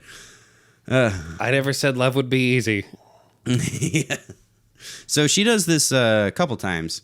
2 times before he can like stand again, right? Mm-hmm. Yeah, and then like as soon as he gets up, it is funny because the first thing he does when he gets his taste buds and his lungs back is smoke a cigarette. As I would too. I mean, yeah. I don't even smoke, and that's the first thing I would do. Yeah. If I was in hell and I escaped and got my body back, that's the first thing I'm doing. That's fair. I didn't really think about the if I was in hell part, but I guess for me, I'm more of a crack a beer guy. You're in hell getting tortured by Cenobites, and yeah. Yeah. Oh, yeah. This is when he kind of goes into the origin story of the box. And this is what I like. Because it's just he explains it's neither heaven or hell. He was searching for either. And the Cenobites gave him immense pleasure and pain and like highs of anything else. And it is just a love story to BDSM. Pretty much, yeah. Yeah. Like he was such a thrill seeker that like whatever was on this plane just wasn't enough. Thinking that he could handle the extreme on the next plane, but no, turns out he can't. No. But Larry, he needs to have that edge because of that edge, he also has a little bit of the Kylo Ren style. Oh, I'm just gonna freak out to freak out, because Julia's out having dinner with her husband, and Frank, for whatever reason, is just like angry and pounding on walls, and it's supposed to be silent, and it's totally blowing the whole cover. So Larry goes up and is just like, "What the hell is this?" And Julia's trying. It's this really cool scene of just like, "Please no, please no." It's super suspenseful, and Julia's finally like, "Have me," or whatever the fuck she said, just to distract him, because that's how you distract dudes. You know? Oh, tits, look over here. And then so they go into the bedroom, and we see Frank come out of the closet with a knife, and then just slowly approach him, wiping off the knife in the most. But he's not supposed to be the killer, but he just like turns into this fucking this maniac. And he's desperate to get his flesh back. It's obvious that he doesn't care about Julia at all. No. And is just using her to get his body back. Especially not the brother Frank. Mm-hmm. Julia at this point is freaking out, unsure what to do, because her one true love is about to kill a flesh monster. Is a flesh monster. Yeah. Who's about to kill her contractually obligated partner. Mm-hmm. And the whole thing is just now that I think about it, that's pretty good. That's pretty good. Coming on up. I'll get over the telenovela crap. That build up to right there. That was a good scene the more I reflect on it. Well, it's like it adds way more of a human element to me, I feel, having all these things that you're saying, like it's telenovela, right? Uh-huh. But it's that interpersonal drama is what adds to their flaws, defines who they are as characters, and justifies the decisions that they make. You were talking earlier about how stupid you think that people are in Texas Chainsaw are. Right. Because they just go see this spooky hallway and they're like, I could just go into it. What's the worst that could happen, right? Right. You know what I have yet to hear you say about this movie? Why did they do that? That's true. That is true. You know why you haven't asked that? Because the characters in this movie are human. Their decisions feel genuine. You understand, you don't agree with, but you understand where they're coming from and why they make the shitty decisions that they do. Yeah, I guess you're right. I'm caught red-handed right there. Like they're big brain hours. I didn't ask about the motivation because the characters were given motivation from the start, which exactly definitely explains how this was a book before the movie. And all that was fleshed out. Written so well that you didn't even notice that it was happening. I do want to read it because I hear that the book is so much more graphic. Yeah, it's a novella. It's like really short and it's really good. Oh, really? Yeah. Okay, cool. Well, that makes sense. I'm into books, especially It if they're is Clive Barker, who is a fantastic writer, one of my idols. Okay, all right. Huh. If it's a novella, I'll read it in a month. Give it 2 pages every week. Right. Well, Julie's going out again and finds Frank's last victim, but doesn't know Christy is behind them, just checking in. And she runs up and finds the horrors of the upstairs of the house. And just the absolute, what the fuck is this? There's a dead guy. There's a skinless man. There's my mother-in-law. That's a nutso. And Frank, not a good guy at all, and goes and like tries to take her and is like, don't worry, we're gonna like, I don't even know what the motive of like shutting her up was. Like, was Frank gonna eat her? Maybe that's but somehow and I'm not saying this to like just jump around like the latest Star Wars, like somehow Palpatine returns. I can't remember exactly how Christy gets the cube. But she gets the cube, right? It's just like picks it up and tries to throw it. Something like that, yeah.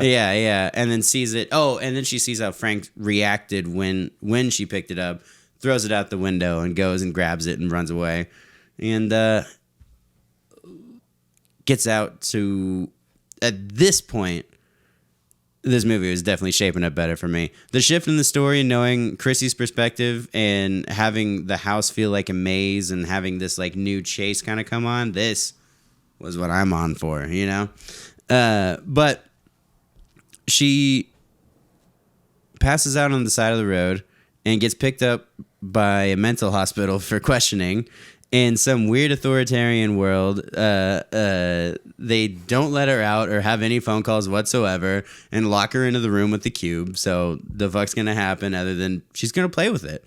And as soon as she does, we get the hallways of horror. Yes, dude. It's so cool. This is when it fucking escalated through the roof for me. Yes. This is, yeah. Now you can kind of see why this is like my favorite out of all of them we're talking about today, right? Yes. Yeah. Because the set design, the fucking atmosphere, everything about this is so unbelievably goddamn top notch. You have the long, spooky, just cold, damp all hallway. These amazing practical effects happening at once being pulled off, where this one set just morphs into another completely new world. Yeah.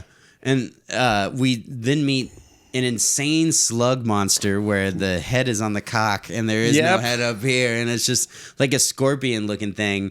And we have a nightmarish bad trip chase of just like the endless hallway running out. And as soon as she gets out of the hallway, the things behind it somehow has completely disappeared, but you can still hear it. Mm-hmm. Like, yeah, it was cool. It was cool. But the Cenobites show up as soon as she gets back and go on their little spiel. We have the little guy, whatever. That guy was he's the best. He was cool as shit. I could not smile every time he got on because he only had that one face. He was like, yeah, he's smiling the whole time too. Yeah, that's it.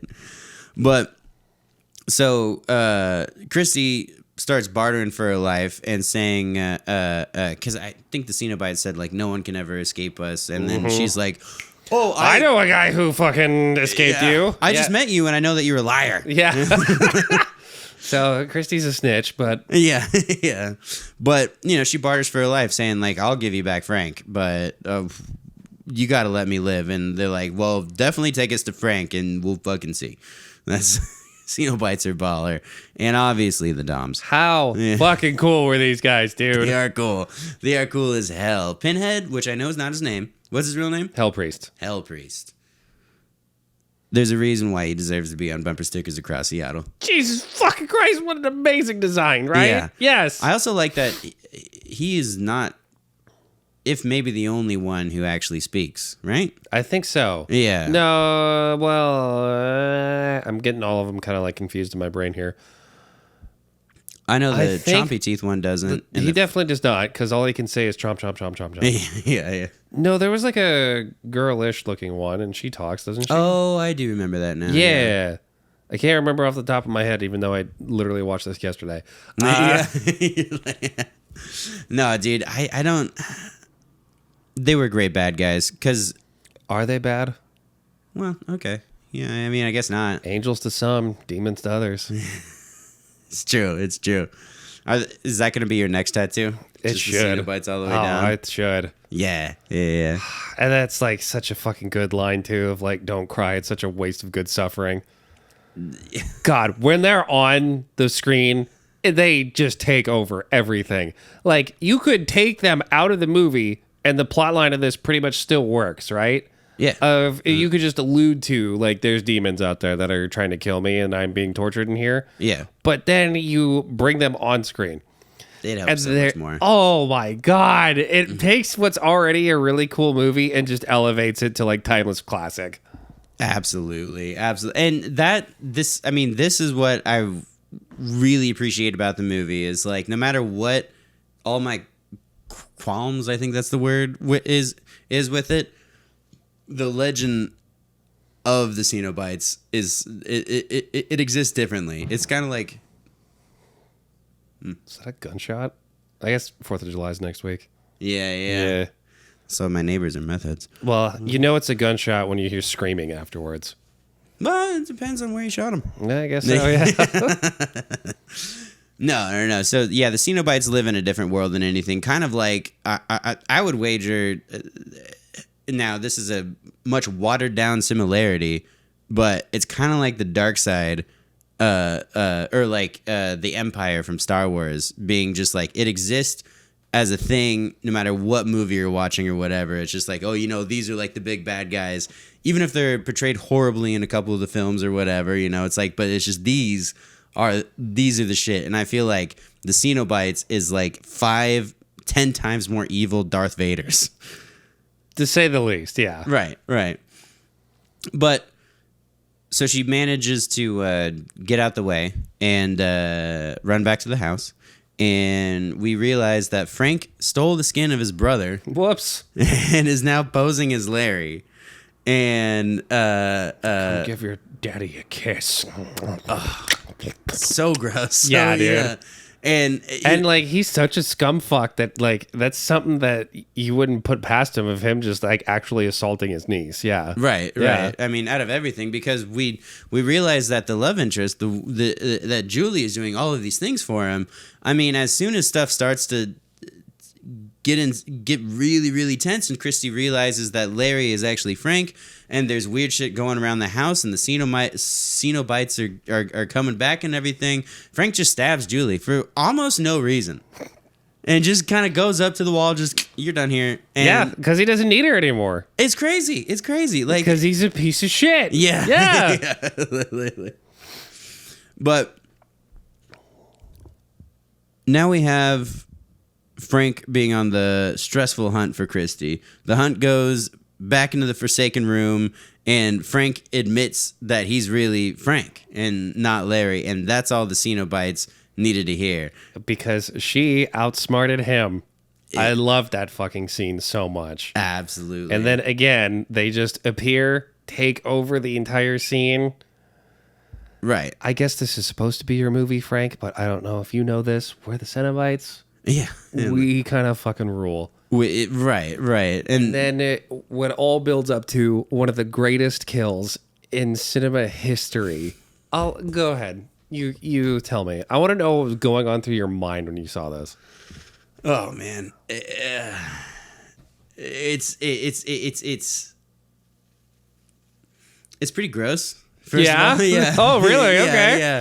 But there's a lot going on, because you kind of see Larry not even be that, or Frank not even be that, like not even that scared. Like as soon as it starts to go in again, and he starts to twirl in with the crazy karate wooden block things that are hanging body parts all over it with all the chains, and like this whole thing comes to life and just like rips him apart again and goes forever. But when you look at his face, like, yeah, he's screaming, but like you can kind of see in his eyes, this is a good acting tip, you can see in his eyes that he's not actually hating it. Mm-hmm. And it's so gross, so unbelievably gross, but a great kill, as he just gets absolutely torn to shreds again. And then his body is then placed more in pieces, but like face being kind of open on the bed again. His face is stretched out between two hooks. Yeah. Oh. Or like probably four. I forget if it's 2 or 4 with like each corner. Looks right into the camera, smiling as his face is being torn off, and just says, Jesus wept. Yeah. And then he explodes. It's pretty intense. It is intense as hell. It actually, that's definitely the scary parts in Hellraiser. Like I said, this is the scariest thing that I've seen so far.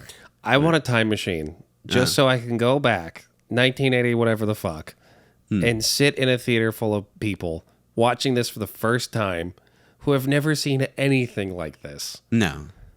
Right? Yeah, just being right in the back too, to where you can still see like people's popcorn going up, and then just he explodes, and everybody in there just starts crying. Yeah, in a packed theater full of normies who don't even know what BDSM even is. No. Yeah.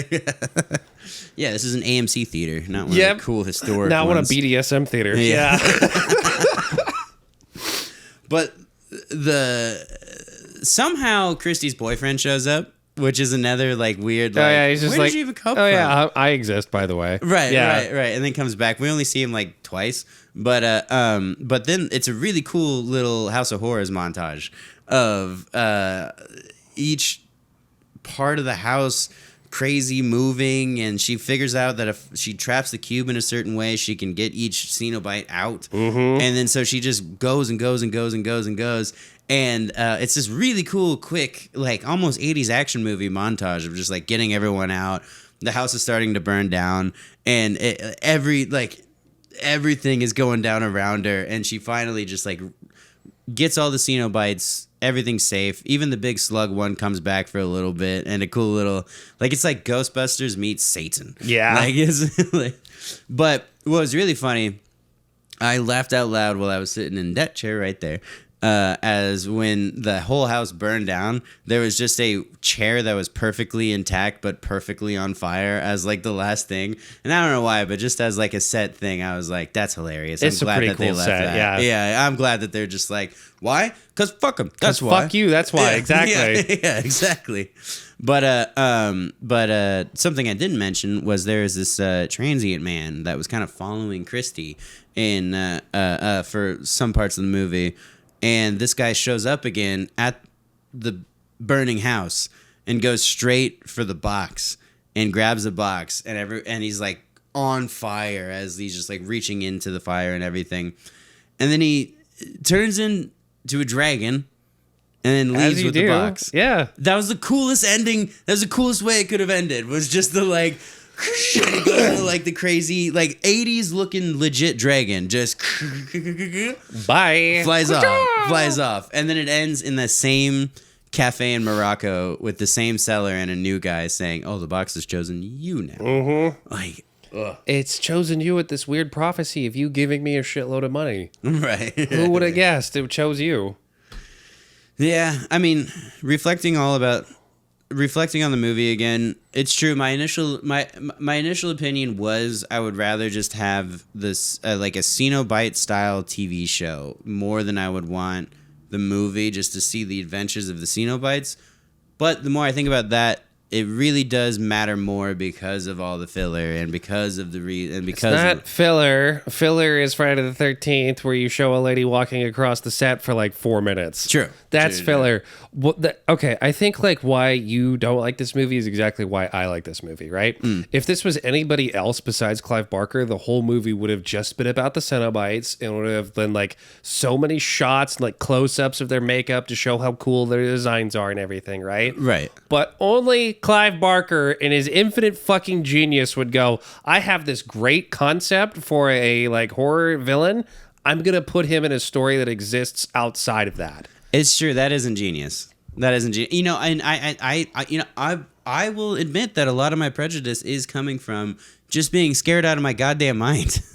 And at the end of the day, it won then if it scared you that bad. It is true. It did the job of what it's supposed to do. I am viewing these movies as like am I going to watch them again? And like, how do I feel about these things or whatever? But as a horror movie, Hellraiser has done the best job of scaring the piss out of me more than any other movie that I've seen so far. And it rules for that. And I see why it has a diehard fan base. It absolutely deserves the diehard fan base. You're just saying that to appease me. No, 100% seriously. Because yeah, I mean, down to the outfits and everything, like you could see it. Like you could, and I could see why it spawned what it did now, even if the sequels aren't that great. But we'll have to see in Sequel Fest. Oh my god! Yeah. All right, yeah. You thought Jason in Space was bad? Wait till you fucking see Hellraiser in space. Hellraiser in space. In space. All right, I'm down. I'm very down. Now how far along does Clive Barker still hang on before he sells the rights? Does he do the whole thing? I forget, to be honest with you. He's always had the right to. Oh, okay. Off the top of my head, if I am remembering this correctly, he has always had the right to the story, I think. And so, like, the story, The Hellbound Heart, that is his. And so he can do pretty much whatever he wants with that, right? Okay. He's even written books where Hellpriest, Pinhead, gets killed horribly because of how much he hated what was done to his character. Really? Yes. I want to say it was New Line Cinema that came out with. I mean, we got the VHS right here. I want to say it was New Line Cinema that came out with this. I could totally be completely fucking wrong. I probably am, because this is distributed by Anchor Bay, and I don't know who Anchor Bay even is. They're probably not even in business anymore. Whoever owned the rights to Hellraiser were notorious for only making Hellraiser movies when the rights were about to expire. So that way they could keep them. Yeah. The Hellraiser movie that came out before the one on Hulu was notoriously terrible. Oh, really? I actually want you to Let me look up the movie of what it was called, and then I want you to look up what Pinhead... I'm just going to Google Pinhead bad, and I'm sure it's going to be like the first result. I forget what that movie's called, but you just need to see like how nobody even tried. There's a lot of Hellraiser movies. There are a lot of Hellraiser movies. There's 10 of them. There's 11 of them.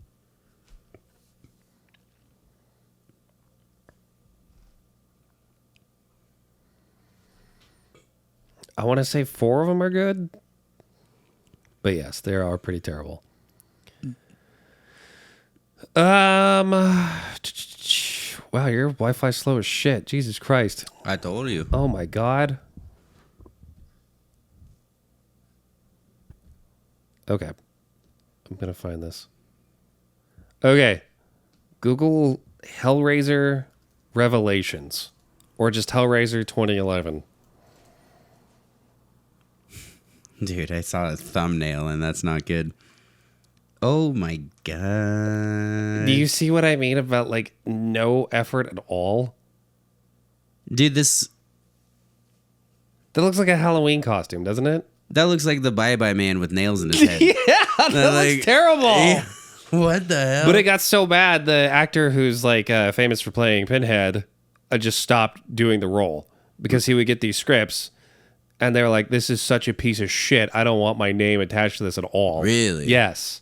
Which resulted in the greatest sequel of all time, Hellraiser Revelations from 2011, which is one of the worst movies you will ever see in your life. I mean, it's crazy that instead of getting someone that just kind of looked like Pinhead, they got they got one of the Addams Family members. I guess so, yeah. He kind of looks like Uncle Crack or whatever his name is. Yeah. Yeah, that's pretty much it. It scared the piss out of me. I didn't like how dramatic it was, but it needed to be there to set up all the kills. I don't know. I have a bunch more that I feel like I need to be solved. Like it needs to be solved about like the box and kind of the origin of the box and going back into that. But we all know that most of the time origin stories don't work out in the way that it's supposed to. So at the same time, I'm wishing for that, but it's also A, something that's maybe ingrained into just me thinking about it, and then B, just not something that even matters to Clive. You know, it could just be something that straight up exists out here in this reality that's here. So yeah, I mean, it scared me. I thought it was gross. I thought it did a great job as a horror movie. I don't think I'll be watching it again. You know, well, anytime soon, not ever. But yeah, it was it did its job. It did its job. Okay. But yeah, that's one of your all times. So it is one of my all times. I can watch this any point, anytime. I feel bad suggesting it to you, and it seems like it didn't really resonate with you. Well, it's also different because it's like listening to Metallica for the first time when you're 12. Yeah. You know, it's Metallica is still great. Metallica and Hellraiser are on these fucking things or whatever, but I had a lot more time to just look at Pinhead and watch stuff that looks a lot like their outfits and other things and that's what this one stuck out to me for, was that I don't want to say it's not the scariest movie I've ever seen, but it is one of the most creative, and the most interesting way I've ever seen a horror story being told. It's creatively terrifying, and it drives the point home a lot. A lot, which is a good thing. So it's interesting because you didn't really like Hellraiser all that much, but you liked Child's Play. And I did. I don't really like Child's Play all that much. Yeah. And you like? Not gonna lie, dude. Not that it's gonna be on repeat anytime soon, but I liked it way more than I thought I would. Because I was fully in the mood to just watch a dumb whatever movie, and right. It's like it's a stupid thing about a doll, and then even like kicking off the movie, it starts with a police chase going on and some guys that are just dubbed the Stranglers, and it just like this guy running through and he gets left behind by his partners, and so we're moving off already. It feels like an action movie, something I love about the horror movies, that when they feel action like.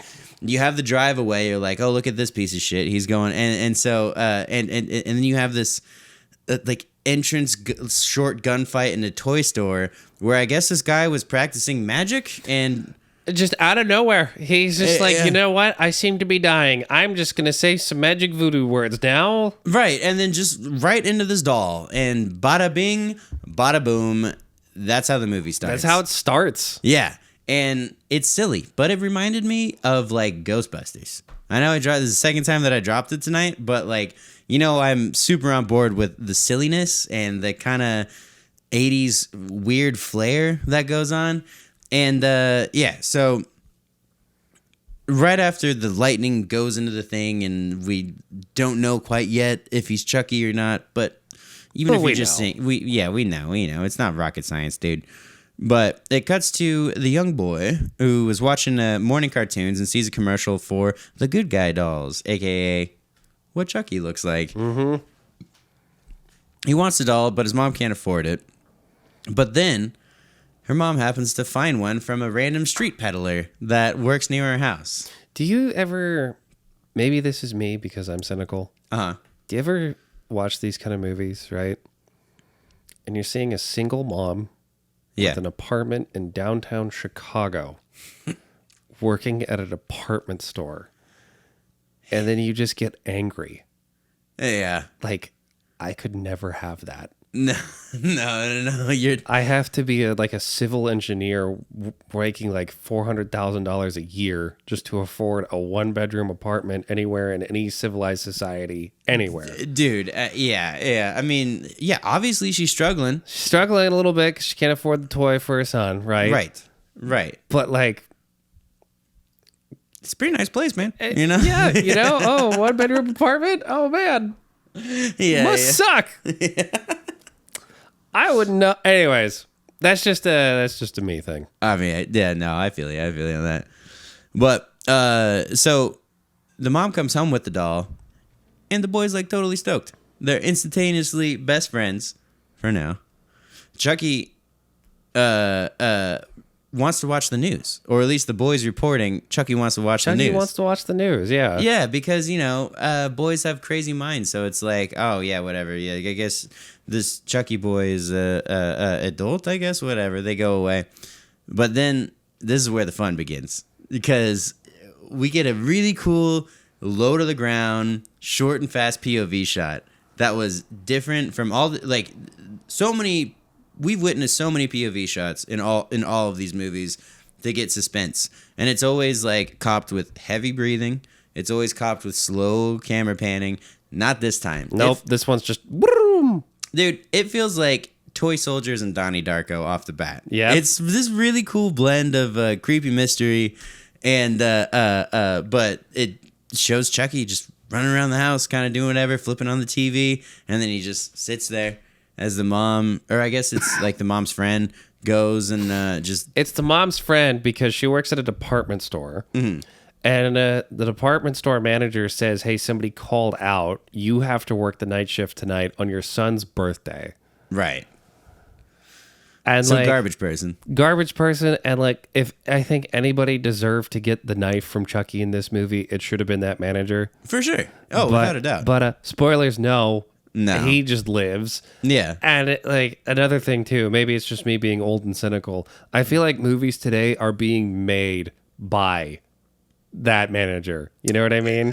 The people who are in charge of studios and everything are these same fucking dorks who are the ones who are excuse me, your smoke break wasn't until exactly this and this, so why are you 5 minutes past? We could have had customers come in. Dude, I feel you on that 100%. There's something about the Marvel movies and something about these I'll throw DC under the bus, and just like a lot of the new movies out recently, you read the budgets and you think it's crazy, but then you look at the movies and you're like, you could have done it with less, or you could have had something cooler. I feel like this is way too much caviar on the writers than it is actual and then also, how is CGI? I'm just gonna go on a side rant. How is CGI taking such the downturn that it has lately?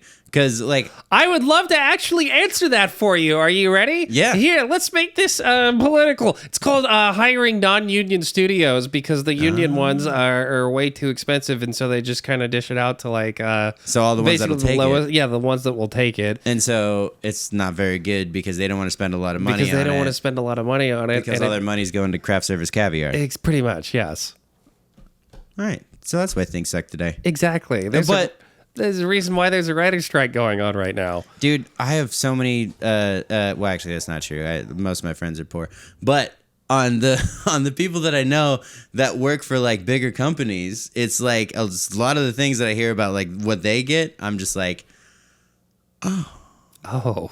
It kind of lines up with all the, like, CGI is here. Like, it's like, oh, what are we doing? That's a lot of money, guys. No wonder why you guys are flesh.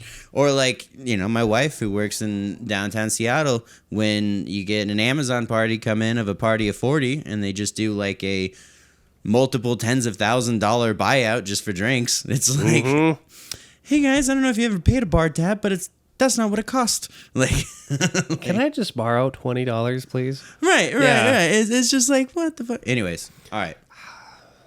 Looping back to that asshole, he should have died, but he didn't. But what I like about this movie is there's no fat, but there's no story. I mean, there's kind of a story. There's no story. But there's no story. And I'll complain about it later, but there is kind of some fat in it, yeah. Well, okay, yeah, I guess you're right on the fat, but I guess they waste no time getting right into it. True. Because I think we get our first kill in, like, the first 20 minutes. Something like that, yeah. It's main character is best friend. Yeah. Is babysitting. Uh-huh. And then just so happened to not let Chucky watch the news. And for that, she gets a hammer to the face and then thrown out a window and goes through a car. Like a 10-story window. Just got this great special effects on the body, though.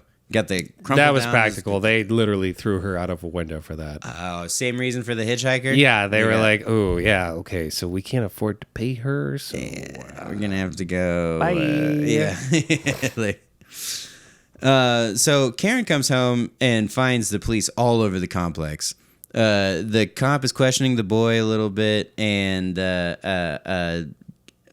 kind of interrogating him, and the mom picks up on it and is just like, no, dude, we're not doing this. And the cop walks over and there's flour on the ground like that has a shoe print and goes like, weird little prints over here. They belong to a kid who's the only other person here. Like insinuating, of course, it's the kid. We might have to bring it in. But the mom shuts everyone out and goes like, y'all need to go, y'all need to go, y'all need to go. And the boy runs in and goes, I found a clue. There was flour on Chucky's feet. And no one believes him. Because they shouldn't. It's a doll. Exactly, yeah. But the next day at school, Chucky tells Andy that he's too cool for school and tells him to go to the sketchy part of town. And Chucky leaves. So they go well out into Chicago. There's broken down houses everywhere. And Andy goes out for a wee. And Chucky leaves him and goes into this crack den where there's this dude sleeping. Do we know who the dude is at all? That was Chucky's partner. Oh, okay. Because remember, he had a partner. He was a serial killer with a partner. Yeah, it's bad. Does not make any sense at all. It really just sounds like a bunch of like crime words that were popular on the news at the time, just kind of thrown together in a blender. This definitely feels like it was cut from the same cloth of one of the old Batman movies, but just with like, as in like the set director saw it and went like, perfect, but was way too blown out on cocaine to write anything down and just mentally go like, right, bad guys wear beanies, right? Beanie? No beanie. What are we doing here? Like, it's just, it was bad. Well, but yeah, he's evil. He's a criminal. All criminals have partners. Obviously. Yeah, obviously. You don't work alone. You don't serial killer alone. No, you gotta have partners. But so Chucky goes in, and because he's a small doll, walks around the house and lets the gas out, leaves the oven open, and has this really cool like standoff. Not that they see each other, but just like slow moving through the house. Oh shit, who's done it?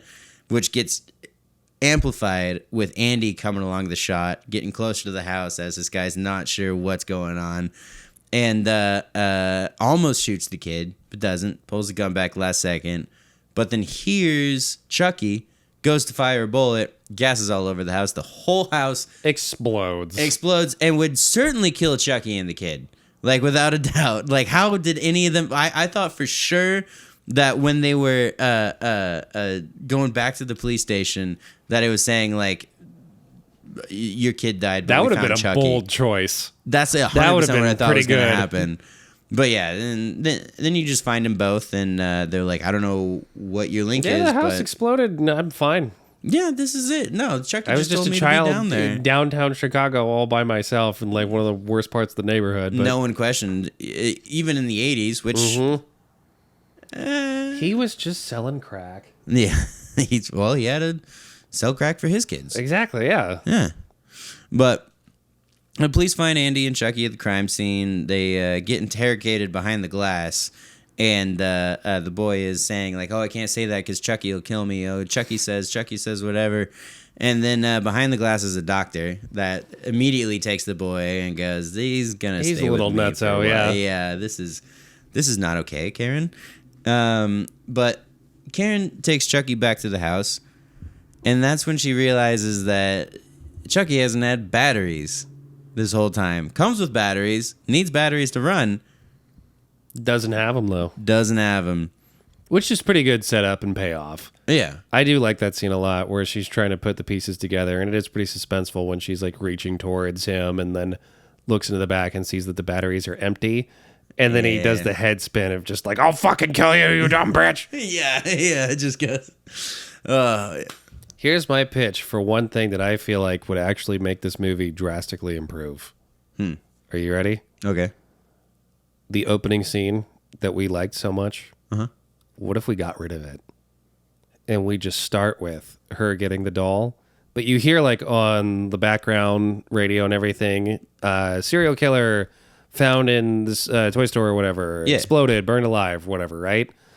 And then we do that because instead of just outright saying the doll's possessed and it's evil, we are left to wonder, is the doll possessed and evil? And how Because there is that one dynamic of like, we know Andy isn't crazy, right? And so we're siding with him. But what if there still was that like doubt in the air that maybe, just maybe, he could have been making all this up? And then that battery scene reveals, no, the doll actually is alive. And then we go on later to where we meet the voodoo dude, right? Yeah. And that reveals how he got his soul possessed into a doll or whatever, right? That would make it such a better movie. That is my one suggestion as to how to make this a better movie. Yeah, if we didn't have the intro and it was just good to go, that would be so much better. Yeah, and you solved it then. There's still a lot that I don't like, so we're kind of jumping ahead here, but after the house exploding, right, there was never a time where I felt like any of the characters were in real danger. There's the scene where the detective is trying to fight Chucky off in his car. That was cool. It was a well-shot scene, but there was never a time where I was like, oh, the detective might die. Yeah. There was never a time where I thought Andy was going to die, and there was never a time where I thought... Well, I just realized that scene, too, in the car, it was so goofy. Yeah. Like, just dodging the knife and going around, just like it felt like a little like Evil Dead in a way of just how like bonkers it was, right? But like I'm having like allergies. Hold on. Sorry. Oh, no, you good. But yeah, it felt like it was just trying to be a little like more comedic than it was supposed to be like horrifying, right? And like, yeah, the premise of like a serial killer and a doll itself is comedic, and comedy is definitely where the series went after. Yeah. But there was never a point after when the house exploded, there was never a point where I felt like any of the characters were in danger, and that's where I really just started to tune out. Yeah, it loses its horror movie aspect at that point. Because it is just a series of chases and knives and different like... Where's the baby? Oh, the doll's here. Like it, Booga. Yeah. It definitely loses that, but that's what I like about it being just a like silly, stupid stoner flick. Right. Like, and so, I mean, honestly, too, it was a nice breath of fresh air because I watched this after Hellraiser. And you needed something to help you, right? Right. Which is why I was just able to, I don't know, I feel like that's why I liked it a lot more, but... you needed the palate cleanser. I did, yeah. And, I like the little bit of comedy, the little bit of whatever, like, it's stupid, but all stupid movies deserve a spot like that, too. Exactly, yeah. But while I have the page open, I haven't looked at it yet. What do you think the budget is for this one? 1.9. 1.9? I'm gonna go 5. It's $5 million. I'm going all out. And damn, it's not confirmed. It's estimated $9 million. Jeez, okay. Back to what I was saying about caviar and craft services. Yep. Something's fishy here, dude. There might have been a little bit of money laundering going on this one. Just especially because it says estimated. It's like, we're not really sure. Basically 9. All of a sudden, here's paperwork for 23. And then there was a lot going on in this movie, though. I'm sure like the doll effects, especially at the end, definitely weren't cheap. Right. That scene where the lady getting thrown out of the window and squashed into a car, that had to cost a lot. Like, that had to imagine cost some money. too, blowing up a house. Blown up a house? Yeah. I mean, that's free. I could do that right now. That's easy. That's true. But blowing up a house and getting away with it. Don't turn your oven on after this is over, by the way. Oven doesn't work. Oh, good. Yeah. Lucky for you. Go right ahead. You're going to have to kill me the old-fashioned way. Oh, jeez. All right. Yeah. But yeah, like also too, like keep in mind, like that's definitely not the only take they had of her crushing that car. Oh, so yeah. like can you imagine how much it costs? Like 10 cars, 10 people going through those cars. Yeah, I mean, I hope whoever did the stunt for that got paid a lot of money. Oh yeah, well I mean, or you could just hire 10 different actresses and just toss them all out. Yeah, like lo siento, dude. Like 10 women all saying that it's my kid. Bye. Oh man. Yeah, I mean, we were just kind of covering. It really, again, the peak of this movie. Chucky goes and tries to stab, and he does so often. Often, Chucky ends up going to the guy who taught him voodoo curses. Which, by the way, as much as I criticize this movie, I am at no point ever going, well, obviously you can't put your soul in a doll, and then the doll comes back to life. Uh-huh. And because I'm not saying that, that means the movie ultimately wins. No matter what I say from here on out, right? The movie is and always will win. Because if I can suspend my disbelief that much, that's the magic of film. Then it's, yeah. So it doesn't matter really. But going on, he meets the voodoo guy who's just like, hey, thanks for teaching me all this voodoo shit. But I got shot earlier and it hurt. What's going on? And Mr. Voodoo Man explains to him, like, well, obviously, it's because you're turning back into a human. The longer you're in that doll form, the longer that you're going to, eventually your body's going to turn and you're going to be a person again. Yeah. And then, conveniently, the only way to get out of that is Chucky has to find the first person he confessed the secret to and then kill them. Yeah. Which just so happens to be our lovely Andy, our main character. He's such a good actor. He sucks. I hated him so much. As far as child actors go, I thought he was all right. No, I'm sorry, man. It really felt like he was just reading lines either off of a cue card or they were like, look, you need to try to play this off and be as cutesy as possible with every single line. Yeah. And it's like a personal thing, I guess, on my end of just like, by the time it was like the fourth line of like, what do you mean Chucky's bad? Oh, I'm so good. I don't want him to be evil. Right? Right. No, that is totally fair, but I guess I am viewing this movie closer to The Goonies than I am Hellraiser. Okay. Which we're in it for movies like Hellraiser, but to me, feeling like I don't know, it felt like that kid would fit in one of those cheesy old, like that kid could have been in the Mighty Ducks. Probably. You know, it's like that was the thing where I was like, oh, yeah, good on you, dude. But it's true. It made it a little bit more childish. Yeah. A lot more childish and a lot more like yeah. But all in all. But at the end of the day, the people who made Chucky made a shitload more money making a movie than I ever have. So, actually, who the fuck am I? Oh yeah, I guess made enough to make a franchise.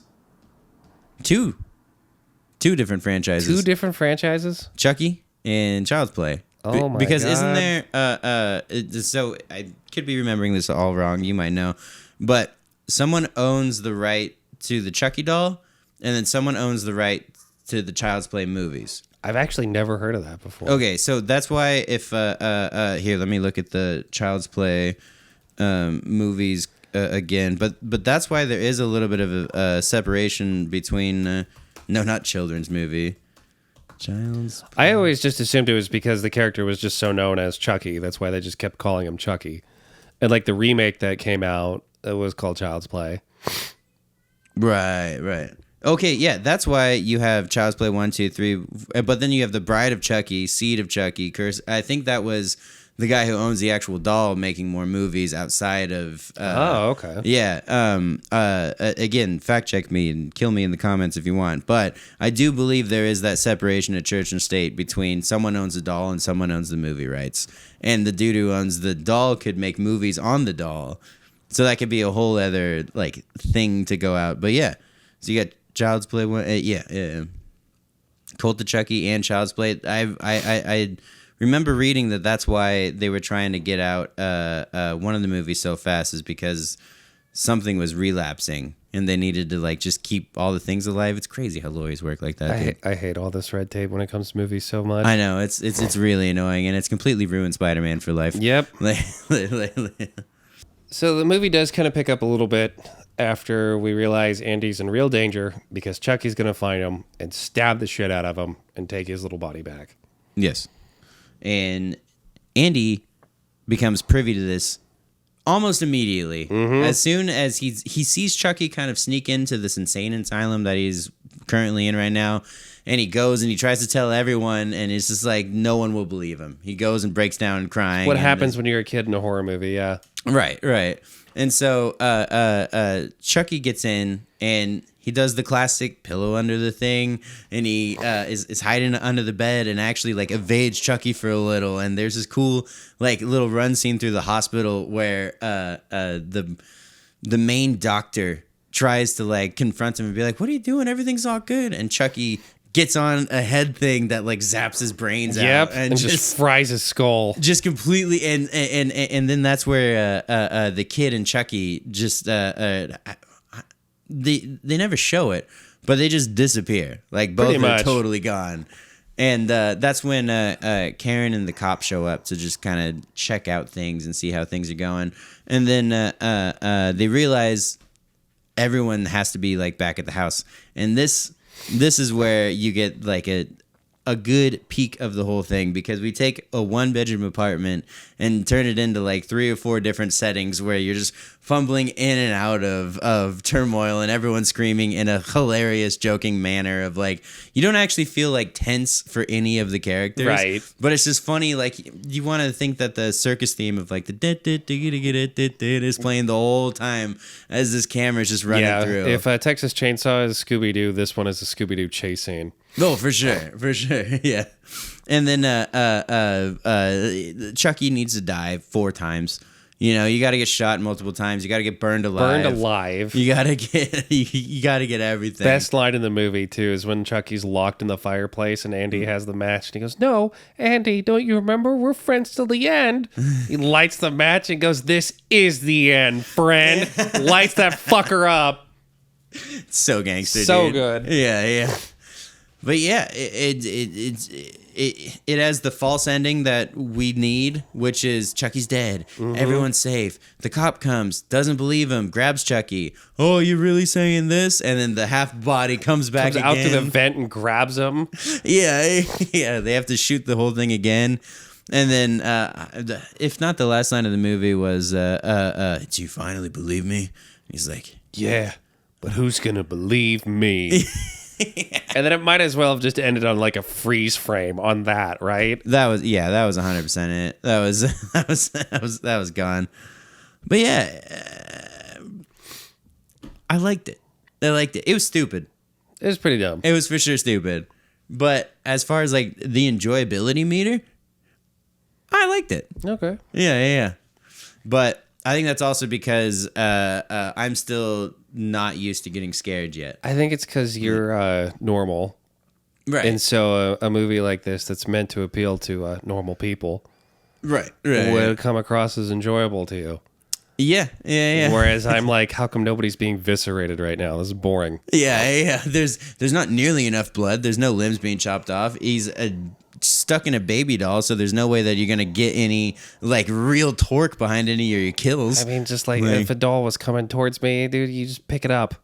That was at least one of the things that they did a few times where the mom Karen had no problem dealing with the doll. Mm-hmm. Like, it was terrifying. It was like a biting small dog, but it was also like the mom Karen could just and then be done, you know? Step on it. Yeah. Crush it to death, you know? Absolutely. So, hey, in the normie category, this one wins. But I can see how it's not a good movie. You know? What do I know? Because it did go on to, like, it's a successful franchise. I hear really good things about the TV show, so I want to watch that. That was the thing. They got out the movie because, or no, they got out. They rushed the movie because the other group was starting the TV show, and that's where I heard about the difference of Sorry, I've heard nothing but bad things about the remake, so I'm not even going to bother with that. Yeah. I've not seen any of it. This is all secondhand information. Yep. But either way, out of Texas Chainsaw Massacre, Hellraiser, and Child's Play, that was a whirlwind of a trio to watch, especially in 1 week.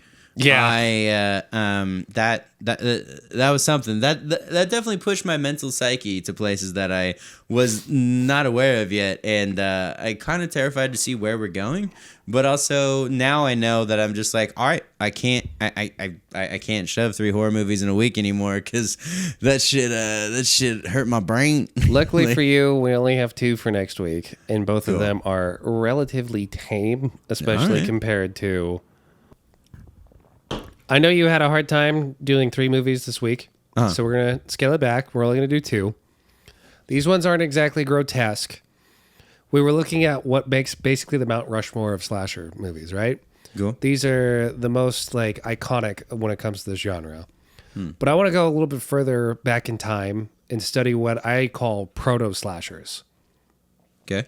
So this was before the slasher was like an established genre, before it was like a huge craze, before every studio was trying to make their own to cash in because anybody could make a horror movie at that point, right? Yeah. I want you to watch Alfred Hitchcock's Psycho, the original. We're not going to talk about the fucking remake, okay? Well, no. That doesn't exist. Hitchcock or no cock? Exactly. Hitchcock or vagina? Hitchcock or trailer vagina? You have a duck for a cat, by the way. Yeah, we do. That's little Hector. Little Hector. Next one I want you to watch is a 70s film called Black Christmas. Black Christmas. 1974? Yep. I believe it's on Shudder. You can watch that one pretty easily. Psycho's everywhere. Yeah. You watch that anywhere. Yeah. And I want to talk to you about all the themes that we've been kind of discussing with these movies, right? Mm-hmm. Yeah, I'm sure you've noticed like some overlapping consistencies, right? Yeah. So like the final girl being a thing, obviously. Right. Watch those in mind when watching these. Okay. And kind of think to yourself, like, well, whatever you want to come up with. Okay. All right. And just to double check, the Black Christmas, does it have an alternative title, Silent Night, Evil Night? I think so. Okay. Just want to double check.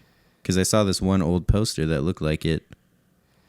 Oh, yeah, that's back from the 70s when like movies had like 20 different titles. Yeah.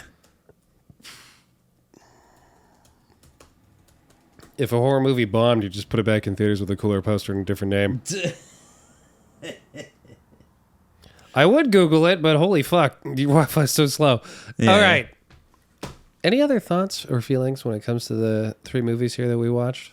No, not really. I think we covered it pretty good.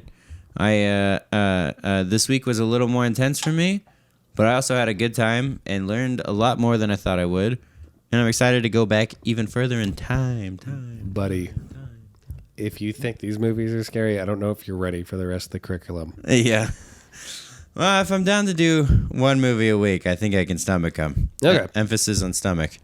There's going to be a lot of stomachs on that one, yeah. Yeah. Because after we do the proto-slashers, I mentioned briefly about how like there is a huge craze when it comes to these things, right? Mm-hmm. And so I want to find some good movies. I'll have to reduce it down to one, but I want to just kind of like pick one out from that craze and make you watch it. Okay. But that'll be for the 4th episode. The 4th. Cool. I want to thank you all for joining us today on this amazing podcast. Gracias. I want to thank you for joining me on this one. This was a lot of fun. I love doing this with you. Thank you. Likewise. Of course. If you haven't already, please hit like, because that really supports the channel. Subscribe if you're not subscribed, which is all of you, because we just started out. Be sure to like, comment, subscribe, ring the bell, tell your neighbors, write us letters, send an email, send a pizza roll to this web zone. What else are we supposed to tell everybody when it comes to how to actually interact with our show? Watch it again, dude. Yeah, watch it again. As soon as it's over with, log out of your YouTube account, log into a different one so that way it counts as another view. Yeah. Watch it again. Again. And, just keep watching. It'll get better every time. That's how also creativity works. Yeah, it'll get better as time goes on. Also, I hope someone has found this episode in like 2025 and they're just like, yo, what is this crazy thing? And it's like, it's going to be dog shit compared to wherever we are right now. So watch them in order. And again. That'd be crazy if someone actually did, though. They will. This will be around 2025. I've listened to a lot of bullshit podcasts. And this is not even that bullshit. It's not even that bullshit. I only have to bullshit a little bit. Thank you again for watching. Take care until we meet again. We will be back. Same spooky time, same spooky week. And until... I'm going to redo that because that sucked. All right. Thank you all so much for watching. We really do appreciate it. If you haven't yet, please leave a comment. Please like the video. Please subscribe to our channel. All that cool, crazy shit. Until we meet again, take care and stay spooky, my friends. Doodles.